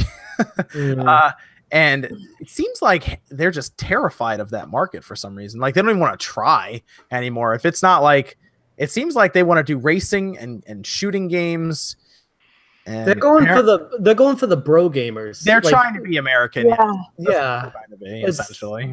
Bro gamers. I wouldn't say the stereotype plays of bro gamer plays JRPGs. They need a badass new Halo game, a badass new Conquer game, and a badass, like Rare needs to step up. Rare needs to go back to the way they used to be. Here's how Microsoft gets me back. Okay. And well, I mean, I play my Xbox now anyway for Halo, but to get me turn it on more other than third party stuff is if they get the exclusive rights for Sega to bring over Phantasy Star Online 2. Oh, and it's only on the Xbox and it's only on Windows 10. And it has people will be excited. That's why they visited Sega's. That's a great call. I forgot about that. Bro, that wouldn't even happen if you were like in one of those make a wish campaigns. That wouldn't even happen if you were in that. They wouldn't even do that for you, bro. Even if you were about to be gone in a bit. That's what happened. There's something going on there because Sega did meet with them. The word is Vanquish too, apparently. Wait, what did you say? Did you say Make a Wish? For he's telling me how far off my dreams are for something like that. That's funny. Yeah. The word is Vanquish too, though. Apparently, from what everyone's saying. How about a online 3-player Battletoads? Ooh, I don't know how. What do you think Battletoads would age nowadays? I don't know. They can bring it back if they do it right. Yeah, maybe. The beat 'em up. The beat 'em up genre is just not like what I mean. Like It's just tough, I guess, to beat 'em up, John. I don't know how it would. Well, because but I mean, they're all the same. They never do anything different. Like I feel like they could do something different. But that's the thing. Yeah, where else could they go? I mean, as long as you're just going across a screen, hitting people, you add a couple weapons in there, maybe a little co-op. That tends to be how it is. Even some of the higher end ones are just still that same thing. The only thing that pulls people in is just the added effects, the added just like explosions and stuff. Basically, the Michael Bay-isms in games. You don't think there's any way to improve the beat 'em up genre? You think it is what it is, and there's nothing more you can do to it? It's just visual at this point. Like it's a great genre, but anytime you do it, it's always the visual style that pulls people into them. I don't know what else they can do to. I want to ask. I want to see what Sean says about Xbox, because he's less into, I guess, the Xbox, and I'm curious what would pull him back in. Well, I want to just say real quick before Sean gets back with that, like, have you guys like seen like the Battletoads in Killer Instinct? That looks so amazing, and it makes me want a Battletoads game whenever I see them in Killer Instinct. If I'm watching Maximilian Dude play back when he was doing that, like, it was amazing. So I want to see Battletoads because they look so cool in Killer Instinct.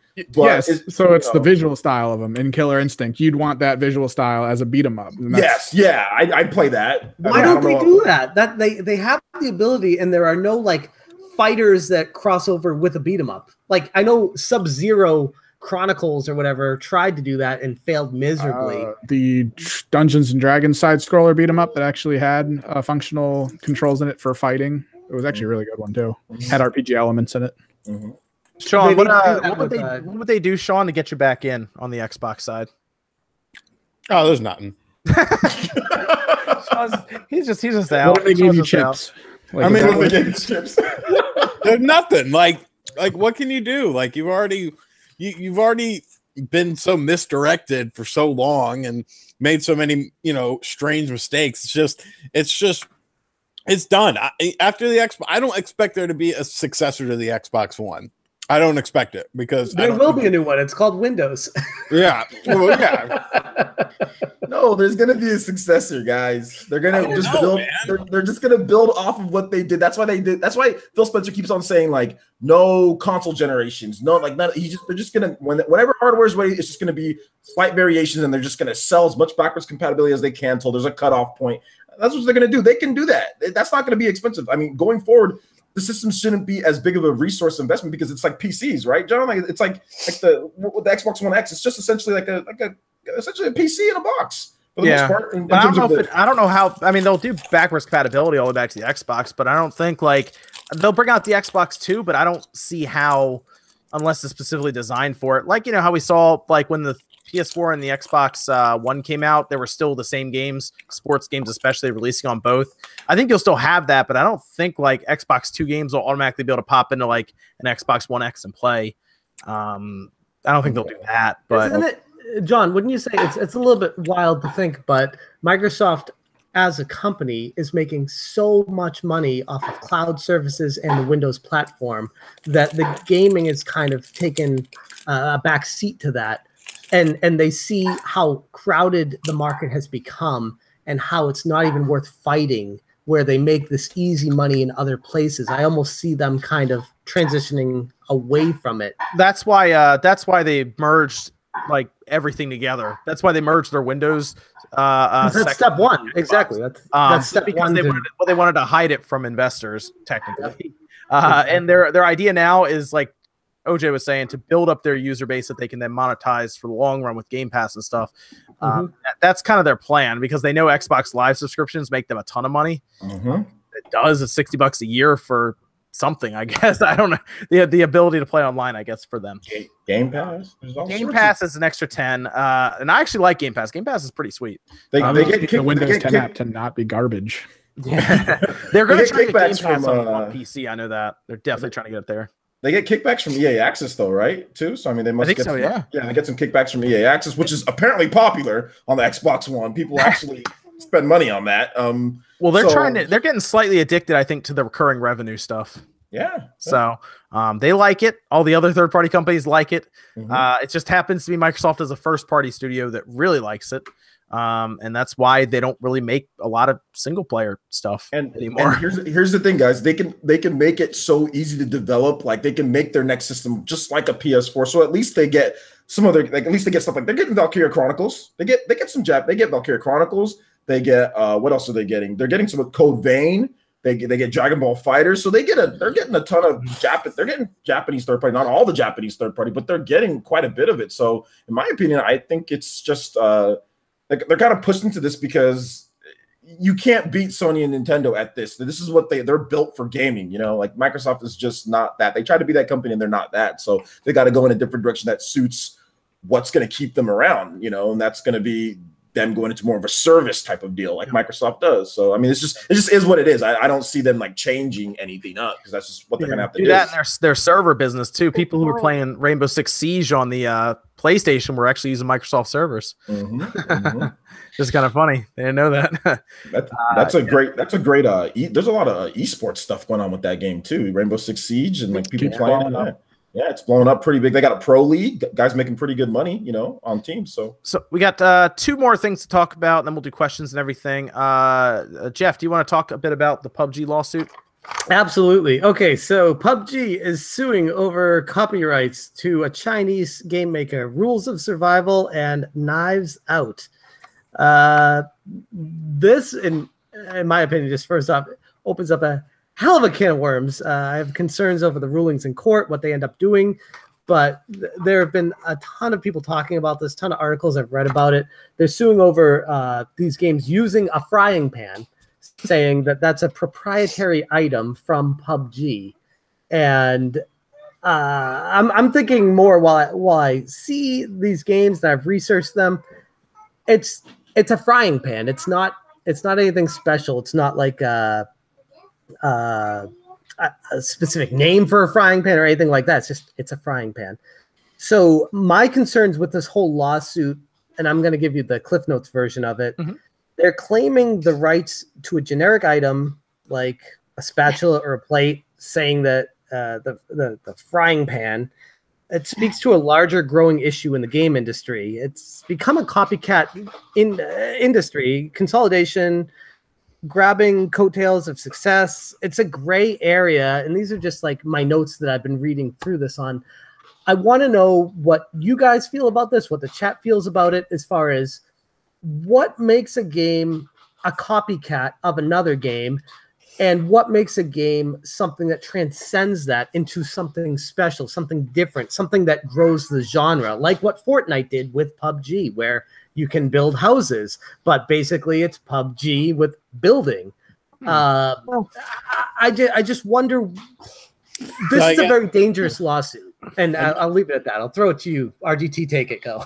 I guess Nintendo should sue everyone that's ever made a 2D platformer, or you know, like get the fuck out of here. That's my point. That's my point. Like, first off, Dead fucking Island had frying pans, and that was released before. Guys, I'm telling you right now, Nintendo is probably going to jump into this lawsuit because Princess Peach has been smacking people with frying pans since like Mario RPG, since Smash Brothers Melee, Super Smash Brothers Brawl. She has frying pans every night. She has a golf club. What does she have? She has a golf club. She has a frying pan. It's just like something else or something like that. So yeah, I think they should jump into this lawsuit too. My major concern for this whole issue is the broader problem with what happens in court if the judge actually agrees with PUBG. I would hope they would. Oh no, I obviously would hope so too. But that's I mean, it's a very small chance. But holy crap, could you imagine the ramifications if the judge was like, "Yep, you're right, PUBG. This is going to you." The far-reaching consequences of game development and growth and progress of the industry if this happens here. That's why it's a big deal. To me, that's why it's a huge deal. There's no way. There's no way that a judge favors that. Like you could sue anyone for anything if you have enough money, but it doesn't mean that you're going to win in court. There's no fucking way. I agree, but then we get to the point of why the hell is PUBG even bothering? Because they're losing relevancy. They are, yeah. And fucking destroyed by Fortnite. They are, but this is not giving them good press. This is bad press. Yeah, all press is good press in some people's eyes. Yeah. They don't work at YouTube. Yeah. Maybe they're trying to scare away some of the clone games. That's a good idea.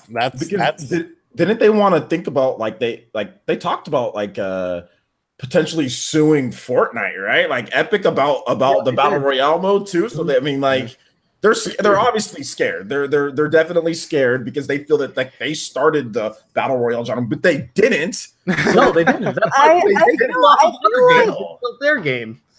I feel like Fortnite is too big to get sued by PUBG. I mean, I don't know. Well, yeah, that's why they got to strike the smaller companies from China. Yeah. I mean, Exactly. Fortnite is massive now. But also, it's you said it was a Chinese game, right? Yeah, you said is that what it was? Yes, the Chinese games. So I don't know why they're doing that, because maybe they're losing revenue in China. I don't know. Bluehole's based in China. So wait, they are. Oh, yeah, the company who made PUBG, I think they're based in China. But my point is, if PUBG is so good, why are they worried about? No. I'm sorry. Wrong choice of words. Holy crap! You're good. Sean is after him, man. He's on that. Sorry, what did he say? What did he say? I meant to say, if PUBG is so popular, why are they concerned of these quote unquote rip-off, knockoff games that are doing the same thing? Because technically, PUBG is going by their brand, and that's a popular brand. They have nothing to worry about if their brand is good, right? But the problem is Fortnite is probably don't really think that.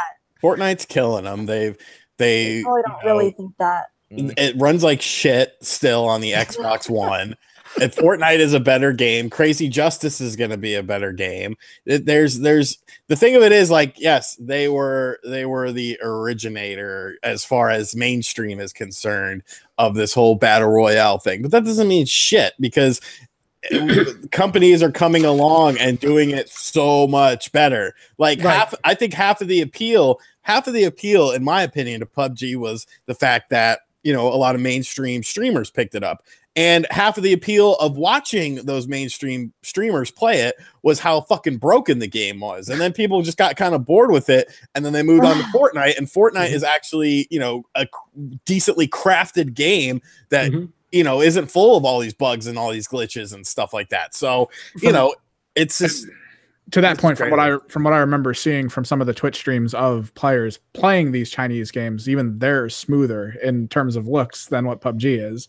So that's what I'm worried about. It's almost like these third-party games came out, or these kind of side games came out of nowhere and were already improved upon what PUBG is able to perform as. So it was kind of weird. It's almost like PUBG was built, like, I kind of equate it to like a WordPress site. Like, you could go onto WordPress today and make a very big, competent website that looks great, runs well, it doesn't have any issues. But if you like look at a WordPress site that was built from the ground up like 6-7 years ago, the back end of that is just so screwed up, and you spend so much time trying to fix it. It's like that's what PUBG is. PUBG is this fucking broken mess that was made a while ago that they just try to put stuff on top of it to fix the bottom of the mess. I can agree. I used to run a website and it was horrible.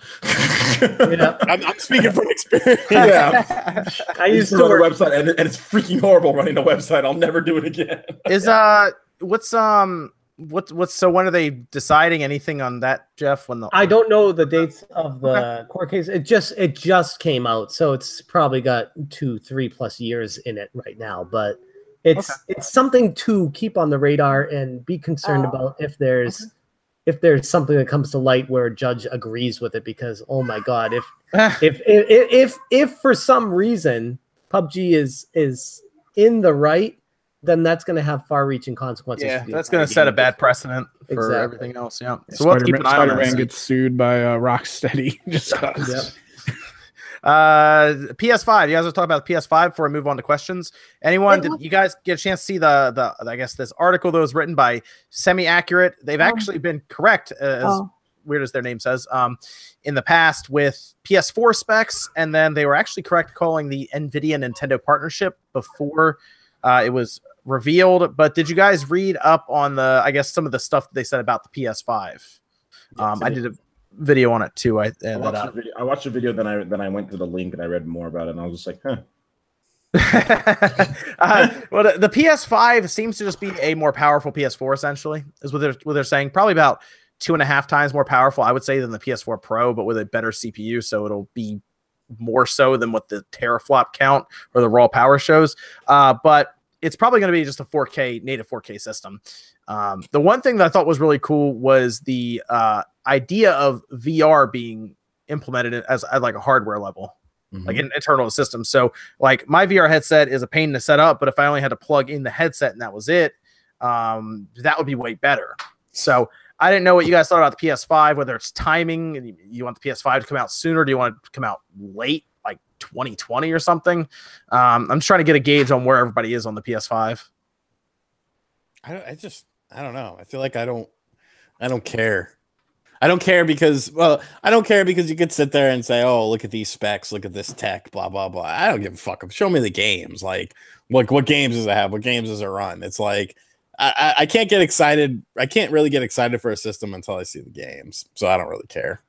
Well, also, is it going to be exclusive games, or is it going to be like a PS4 Pro Plus? Because if it's going to be exclusive games, the PS4, I feel, is still fresh in everyone's mind. There's still great games just coming out for it now. Like, True.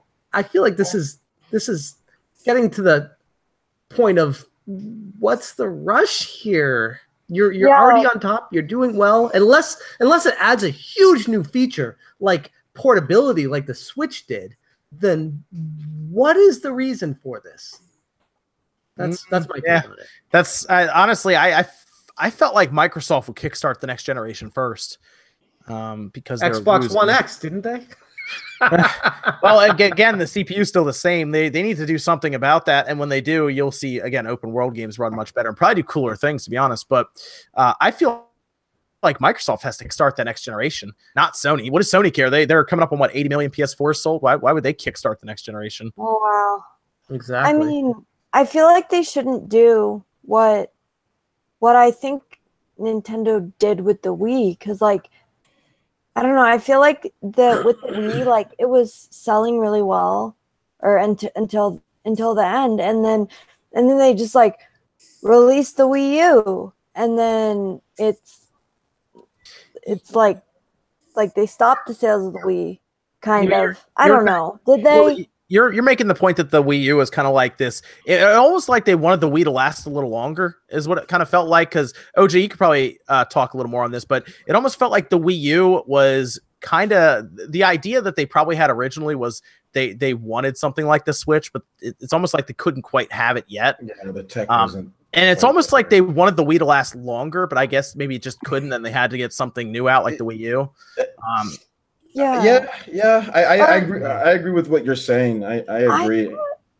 I thought that the Wii was still selling well when they released the Wii U. Was it not? No, they pulled the plug on the Wii about a year. Like there was just 2012 was just nothing. There was just nothing. Really? Yeah, they pulled the plug on the Wii. Like after Twilight or after Skyward Sword came out, it was like, all right, no more Wii games. You know, pretty much they pulled the plug. They were being very apprehensive on like the Operation Rainfall games. They were just being really weird towards the end of the life of the Wii. They weren't going through with it. It feels like they felt like that the sales were not as hot as it was before, because the Wii sold a lot in a 3-year period. And it just seems like 2010, 2011, it started cooling down. So Nintendo just said, just yank the plug out. So I think that they probably should have handled the transition, like you were saying, they probably should have handled the transition a little bit better. I think it would be good on Sony if they handled it better. Like, so yeah, I agree. Like they should handle the transition better from PS4 to the next one. So I don't think there's any rush to kind of get to John's point. I don't think there should be any rush. I think it should be 2 years from now, maybe, a year and a half, 2 years from now, maybe PS5 can come out. But I would like to have backwards compatibility with PS4 games. Like I would like it to be where you take the disc, you can put the disc in there and you can play. I mean, I know that might be too much to ask for, but no, I can tell you that they shouldn't have any. There should be no excuse for that. By the way, if Sony comes out with the PS5 and says it doesn't play PS4 games, they just want to sell you more PS4 games as PS5 games. Is what they want. Aren't we past that as gamers? Can we get past that whole buying games again thing? Yeah, never. No, I don't think so. I don't think you'll ever get past that. But here's the thing: the PS4. and the PS5 will be very similar in architecture and everything, so there should be no excuse. The PS3, at least, they have an excuse why. PS2, not really. You should be able to put a PS2 game in your PS4. But I've heard you say that they're able to run PS3 games on the PS4, so that's no excuse. They have to redesign it. Like the cell in the PS3 was such a that cell is so weird. You're not building an emulator for that thing. There is an emulator that's recently come out for the PS3, but you need quite a bit of processing power right now. And the PS4 is running with like a gimped laptop processor. So it's not happening. But next, that's why you see the Xbox One able to run everything. 360, the original Xbox. Believe it or not, the original Xbox was x86. Wow. Yeah, and the last Xbox 360 was actually a little easier. It wasn't like weird like the cell. So no excuse there. If the PS5 comes out and they're like, no PS4 games, that's anti-consumer big time right there. So we'll see what happens with that, though. I feel like it will be backwards compatible just because it's easy, and it'll give the PS5 a massive library right at the beginning. So I'm looking at probably getting one right at launch. So like PS5. Honestly, if they come out and they say it's going to play all my PS4 games, I would probably buy it at launch anyway. Yeah, because I'm that guy. But yeah, I mean, I'm the one who bought an Xbox One X and a PS4 Pro, and I don't have a 4K TV. Well, I still stand by my stance of if it doesn't add a gigantic new feature, it's a useless system at this point. Well, I will tell you, if they do something with VR with that, I'll be very happy because I would too. Playing my PSVR more and more recently, and if it wasn't such a pain to hook it up, I would probably play it even more. So well, if mine didn't give me motion sickness, I would play it more. That too. Well, that's something they could probably fix up as well with the like that. You know how you have that booster box, whatever it's called, the breakout box. If something like that was internal to the PS5, that'd be cool. Like that way, you just plug your headset in, and maybe it's a higher resolution headset, so you don't have that blurry look to it and everything.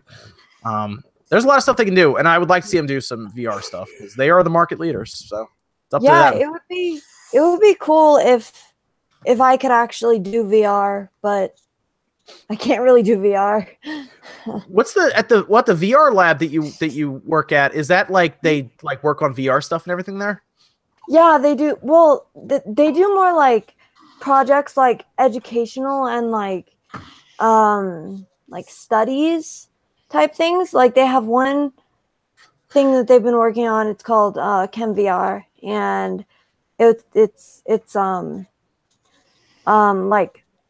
like you build molecules in the virtual reality space. Wow. And they have a study going on.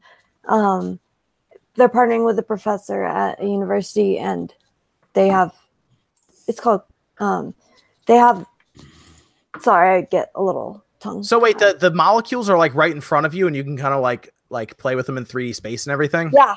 That's cool. Isn't that cool? Yeah. Yeah. And then you solve one problem, and then you go on to the next problem.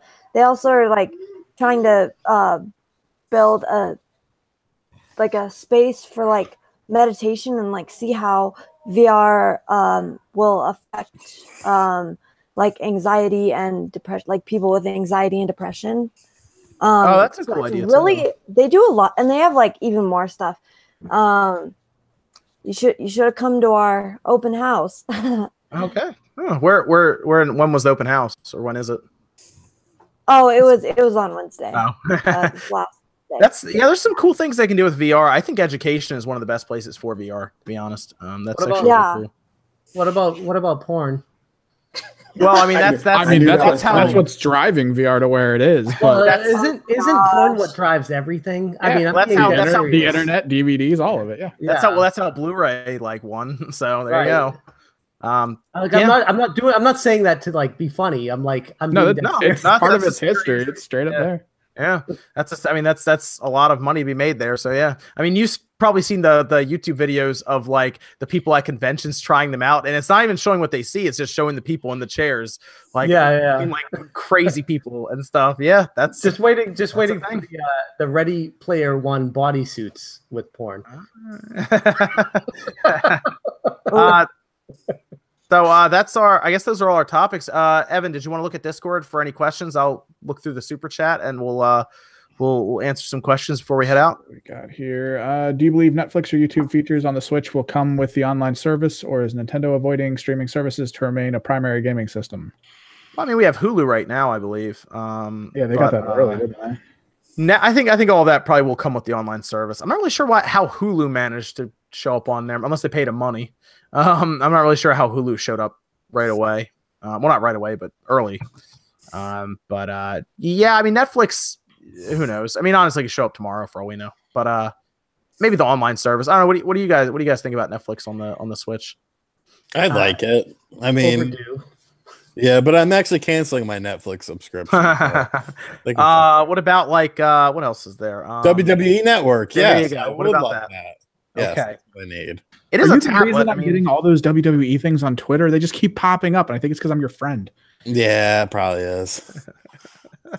Yeah, I think Netflix will show up soonish. I guess probably after September. I don't think Nintendo needs to just copy Apple TV's layout and just use the apps and let you be able to do those things on it. Like, I feel like it would kill with that.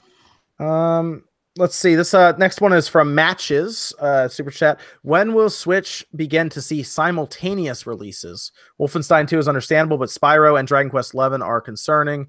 Congrats on 100K. Thank you. I feel like after hearing what we heard, I guess Level 5 say, where OJ, I know you talked about this too, where they said that they are pretty much caught up on everything and everything is going to start showing up on the Switch pretty much at the same time. Or at least on their mainline stuff will. I think we're getting close, but games like Call of Duty that have 3-year dev cycles, I feel like next year is when, if Call of Duty is going to go on the Switch at the same time, it'll be next year. But what's everyone think? How far off are we until things just start showing up same day? Yeah, I think it'll be a game-by-game basis. I don't think I'm not going to sit here and predict, oh, it's going to be this, and then we don't know if there's backdoor deals. We don't know what's going on with the development environment. I mean, there could be not enough resources for certain things. I mean, there's games that are day and date, like for example, like SNK Heroines, like that's day and date. You know what I'm saying? Like there's other games, but people like cherry pick certain games. Say, oh, what about this? Well, now nothing's coming the same day. I think Dark Souls is all the same day. You know what I'm saying? So I mean, sure. I think it's a little bit overblown by sometimes by people, but I don't think there's any pinpoint time. This is what's going to happen, because I can guarantee you, if I say that, next year rolls around and it's like, oh, well, this is not coming the same day as the Switch. What's going on? You know, so it's one of those things where you never know what's going to happen. You know, well, I mean, you get to a point where that install size gets so big, it's like what happens when it passes the Xbox? You know? Yeah, I mean, and like I said, but I think just because of the way the Switch is, right? Because of how you develop on. I mean, yes, it's easier, but because of the ARM CPU, because of different things that you have to do, just because of Nintendo's online, there's so many various factors that just people just don't equate to right now. So, like I said, I'm not going to sit here and say, oh, it's going to happen at some point, because it could still be where it's a huge install base and it doesn't happen the same day. So that's the one thing that I would say is like it really just depends on the developer. It really just depends on what they're trying to do. If they need more time because the game is really intense or graphics or whatever the case is, then they need more time. There's just, I mean, you don't want a broken game, because they tried to do that on Wii U, just rush the game out there and we got bopped. All of us did. So, I mean, just bad versions of the game. So if they need more time, they're going to take more time, plain and simple. So, okay. Wishbone said, I still think Battlefield V is going to be V for Vietnam. It makes perfect sense. WW2 this early. I don't know, since Call of Duty has that spotlight. I think that's in regards to rumors about Battlefield V, I guess being like Battlefield 5 and it taking place in World War II.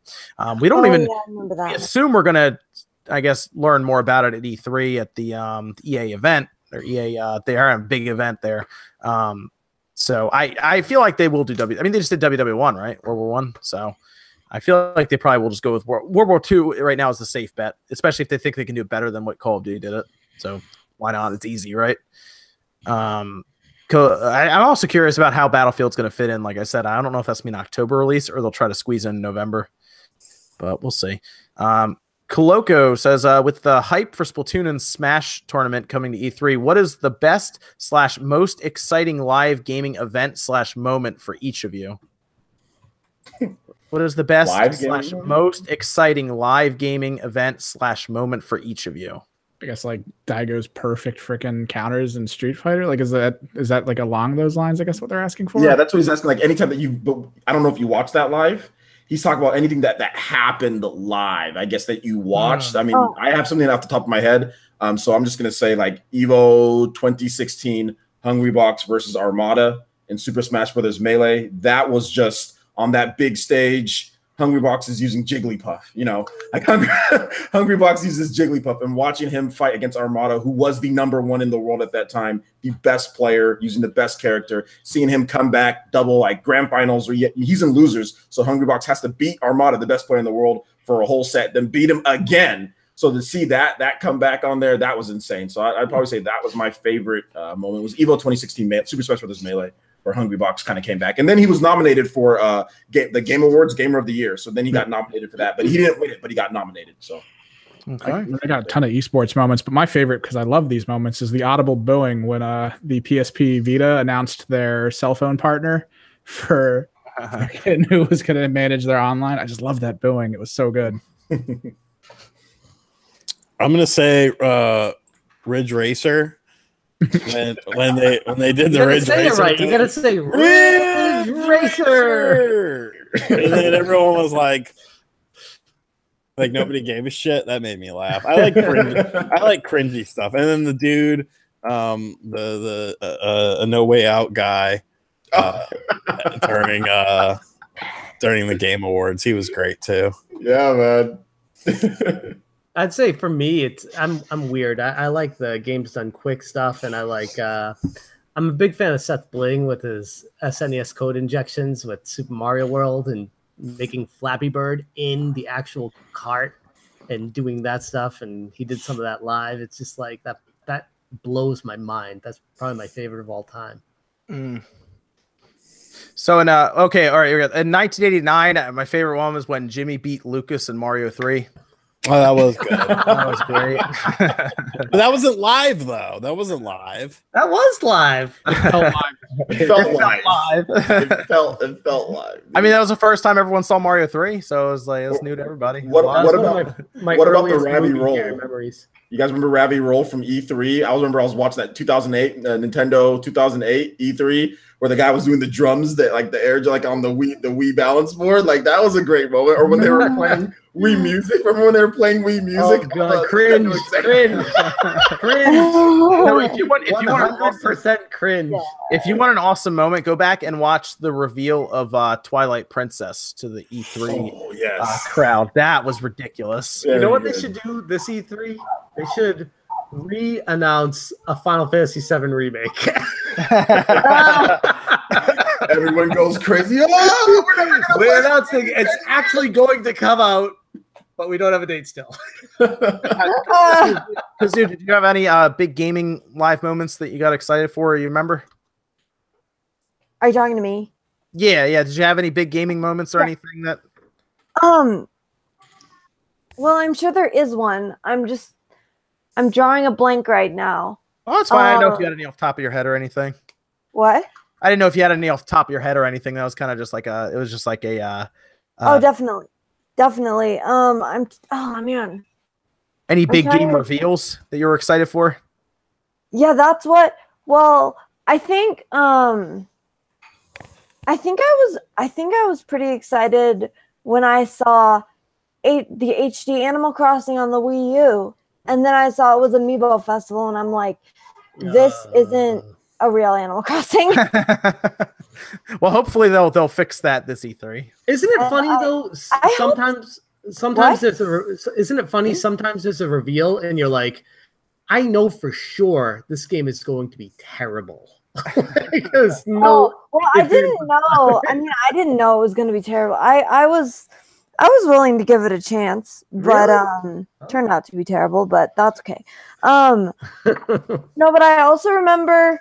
I don't know. I remember E3. I think it was E3 2014. With Nintendo.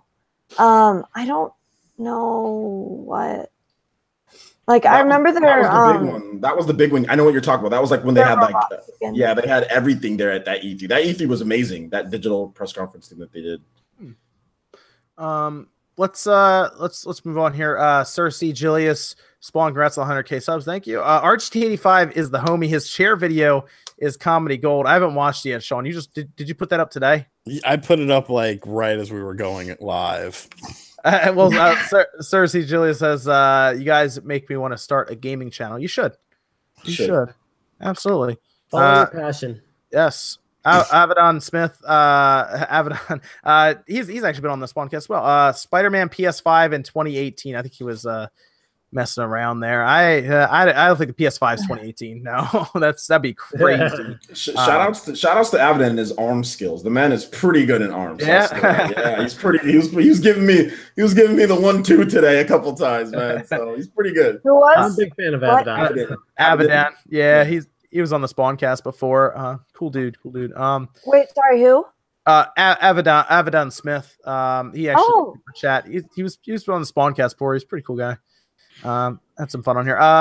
Trevor Byrne says, I'm interested in the dormant Nintendo franchises. I think F-Zero would be a great title to launch the online service with 30-player races. Ooh. That would be insane. F-Zero's been missing for a bit.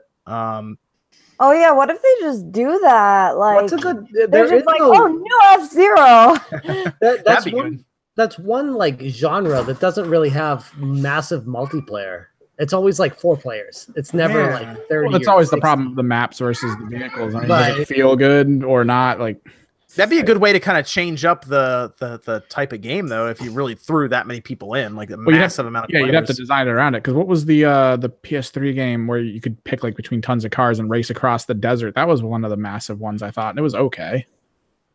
Race across the. I'm trying to think. I know there was. It was one of the early releases, because we had Motorstorm. Motorstorm. Yeah, that was a good game. I liked it. I liked Motorstorm, and then the other one that came out, they were good. I don't know why they killed off that franchise, but I thought it was okay. Sean Ryan says, "Is mayonnaise an upcoming game this year?" I love me some mayonnaise. Is he referencing? Do you think he's referencing SpongeBob with that? When Patrick says, "Is mayonnaise an instrument?" Maybe, I guess. Maybe. I'm not sure. I don't know. Maybe I went over my head.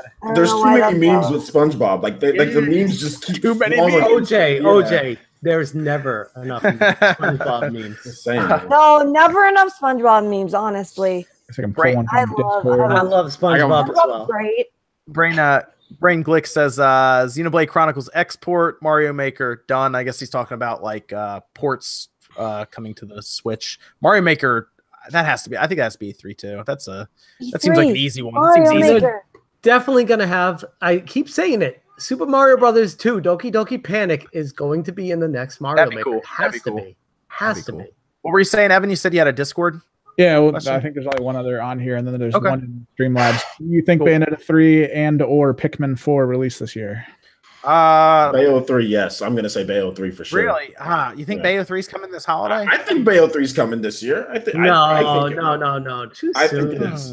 Because they released Bayo 1 and Bayo... Why are you going to release Bayo 1 and Bayo 2 a year before Bayo 3 comes out? I was going to say, you don't think it could be early 2019? Did you already forget about Pikmin 4? Like, are they just going to skip that? Like, no, they're not going to. How many games they can come out with? Too. They can release if they want to release it. They can release it. I think Bayo. I don't think they would have released the Bayonetta collection if Bayonetta. I do because it was easy money. It was a simple port. Oh, they had to work on it. They got the frame rate a lot more stable. Come on, it's got a faster. That wasn't simple, man. That took some actual work. It's Bayonetta. That took some actual work. They got that thing running silky smooth. I don't think they would have. I personally feel that they would have. They're going to drop it this year. I think they're going to drop Bayonetta this year. You think that's going to a November release or a December release? No, it's going to be earlier. Ooh, wow! I will strongly disagrry. Watch when they drop it. Watch, you're going to see. I will be on the eShop tomorrow. I think it gets announced at E3 and comes out this year. I don't think they're going to wait that long. Like you release Bayonetta 1 and 2, then all of a sudden, okay, wait for a year past that for Bayonetta. That's like saying they're going to make another Captain Toad treasure tracker because they just announced treasure trackers being ported. First of all, they could, but they've already announced Bayonetta. They announced Bayonetta 3 last year, and then they released the collection this year. I think they want to keep the momentum going. I think that's a little bit too long to wait. But like I said, I could be wrong.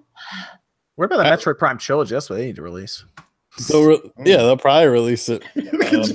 John couple months before it comes out. Not a special edition with the new one. It'll just be all in one box. Release it now and then release Metroid Prime 4 3 years later. That's what they should do. Good strategy. Yeah, we'll see what happens with Metro Prime 4. That'll be an interesting one. We still haven't seen any Bayonetta 3 gameplay, have we? We have to wait till I guess E3 for that, Treehouse and everything. Yeah. I think it's going to be at E3. It's going to be a nice show. Like Hideki Kamiya is being hounded on Twitter. Yeah. About Bayonetta 3. James Clark says Super Live Gaming support Spawnwave. Thank you. NX Revolution, what did you guys think about the Dark Souls footage for Switch? Did anyone see the Dark Souls footage at PAX East? I did. Good. Yeah. It looks like Dark Souls. Can I just give a shout out to James Clark really quick, the Super Live Gaming, because he's a really good channel. He's smaller. He does a lot of live streams. And he's actually live streaming right now. Okay. But yeah, well, we can raid him after we're done. That's okay. Sweet. Do that. Cool. So Dark Souls footage, we saw it. It looks like what I was expecting. It was Dark Souls is on the 360 and the PS3, so it sounds like it's just going to be on the Switch, just running smoother. 30 frames, I believe, 60 frames on the other systems. I know Max said that he would be really impressed to see it on running in handheld mode. So there you go. I guess soon enough it'll be out and everything. We're supposed to have that beta at some point, that network test too. Mm-hmm. Oh yeah, I forgot about that. At some point, I don't know. Should be coming this month, right? Or early May. We should. We should have heard about it by now. I don't know. It's weird. Hopefully we find out about it maybe next week or something. Just when. Brain Glick says, is no one talking about Code Vein, aka Anime Souls? There's like rumors and stuff around that going to the Switch too, right, OJ? Yeah, there's been some rumors with it, but I think the biggest issue with Anime Souls is that it doesn't look very good. Like, I don't think people just don't think it looks that great or impressive at this point. We still need to wait to see more on it, but it's just some dudes walking around in kind of an empty area and then just slashing away at a Dark Souls. It does not look interesting at this point. But it's Bandai Namco, it's the God Eater team, so people are wanting to give it a chance. But it just doesn't look better than Dark Souls right now. It doesn't look anywhere near as good as Dark Souls actually. So that's the issue, I think, why it's not getting as much hype as everyone wants. But I would love for it to come to Switch.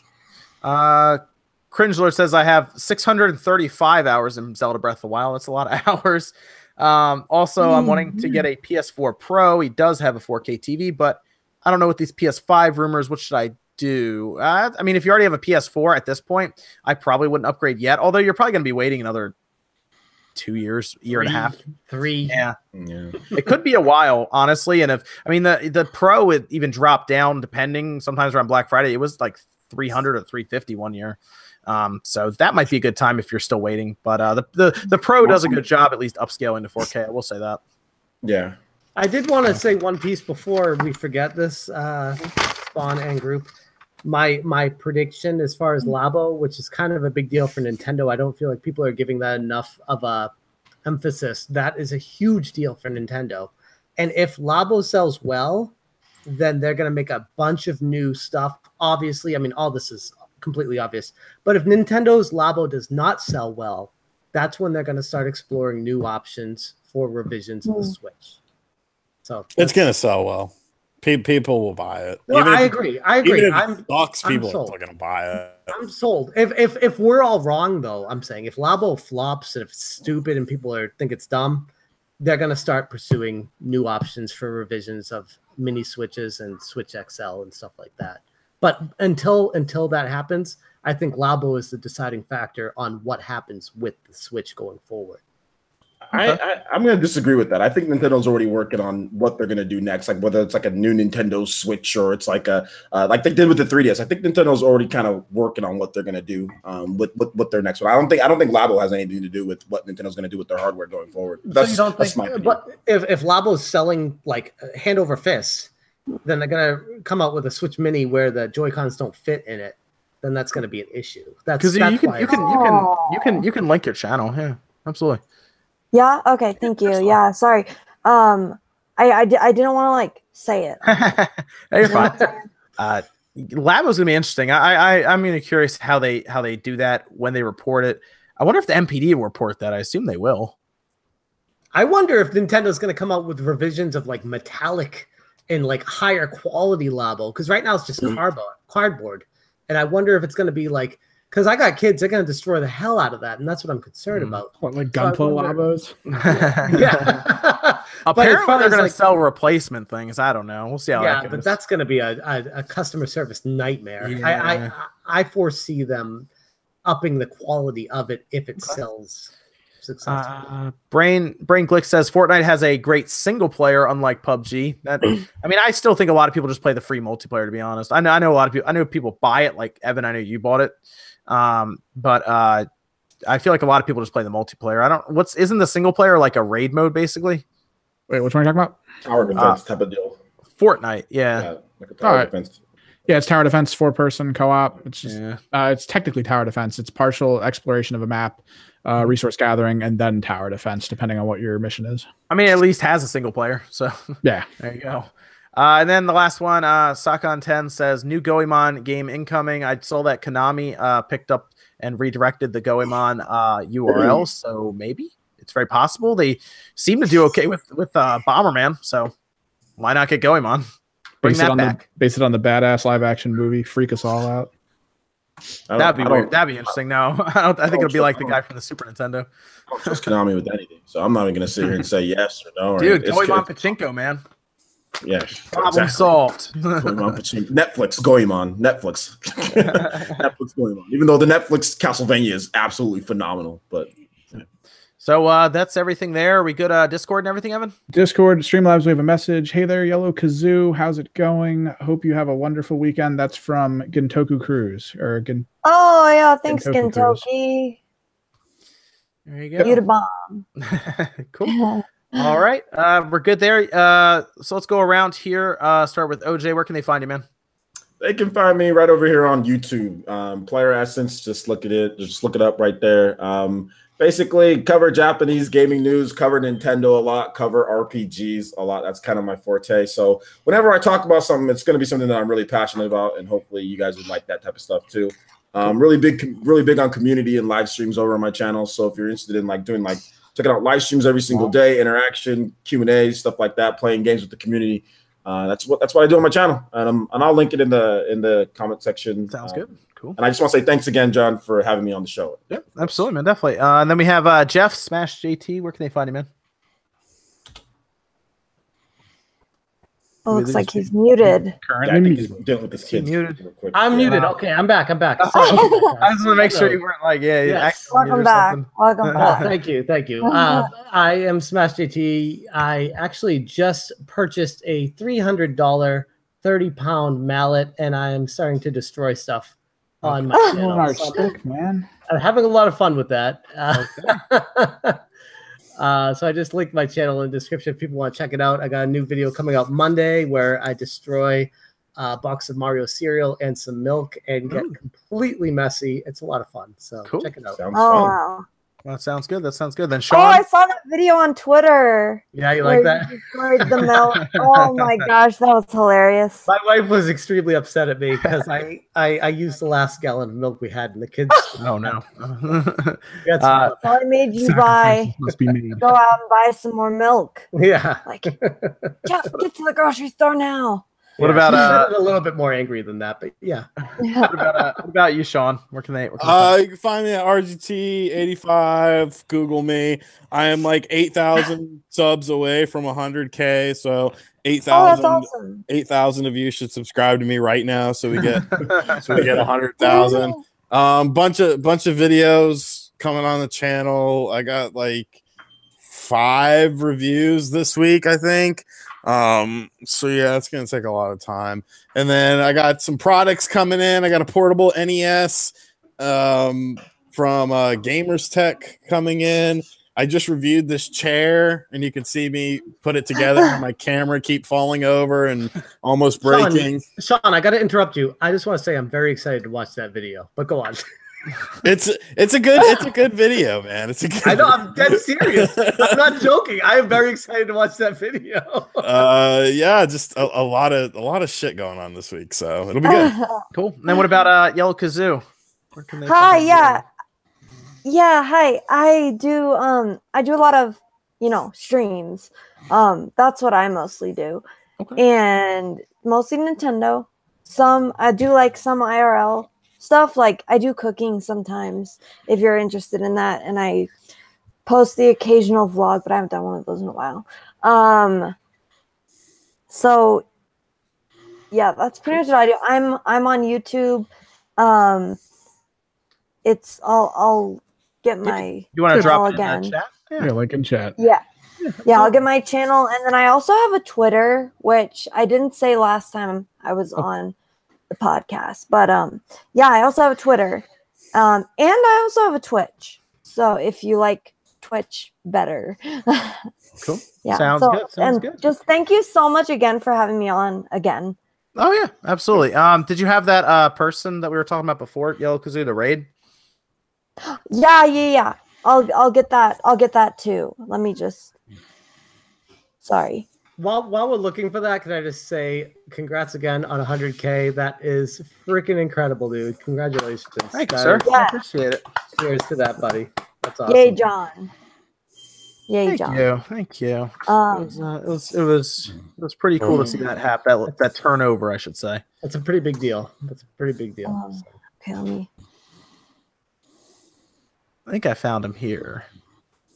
Oh, he's doing split. They're doing the Splatfest. It looks like, right? Yes. All right then, very good. So we'll do that, and I'll drop it in here. This is the James Clark. You can rate. They're playing Splatoon over there. They're doing the Splatfest. It looks like. Are you doing the Splatfest soon too? What? Is OJ? Are you doing the Splatfest soon? Sorry.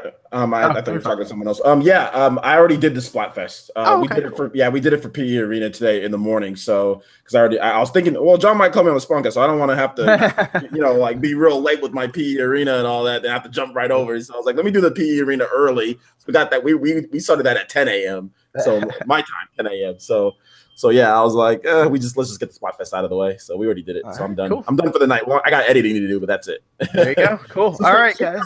Thanks for joining us. Another Saturday night in the books, I guess. Episode 53. We'll be back next weekend, next Saturday night, 9 p.m. Eastern time for episode 54, and we'll see you guys then.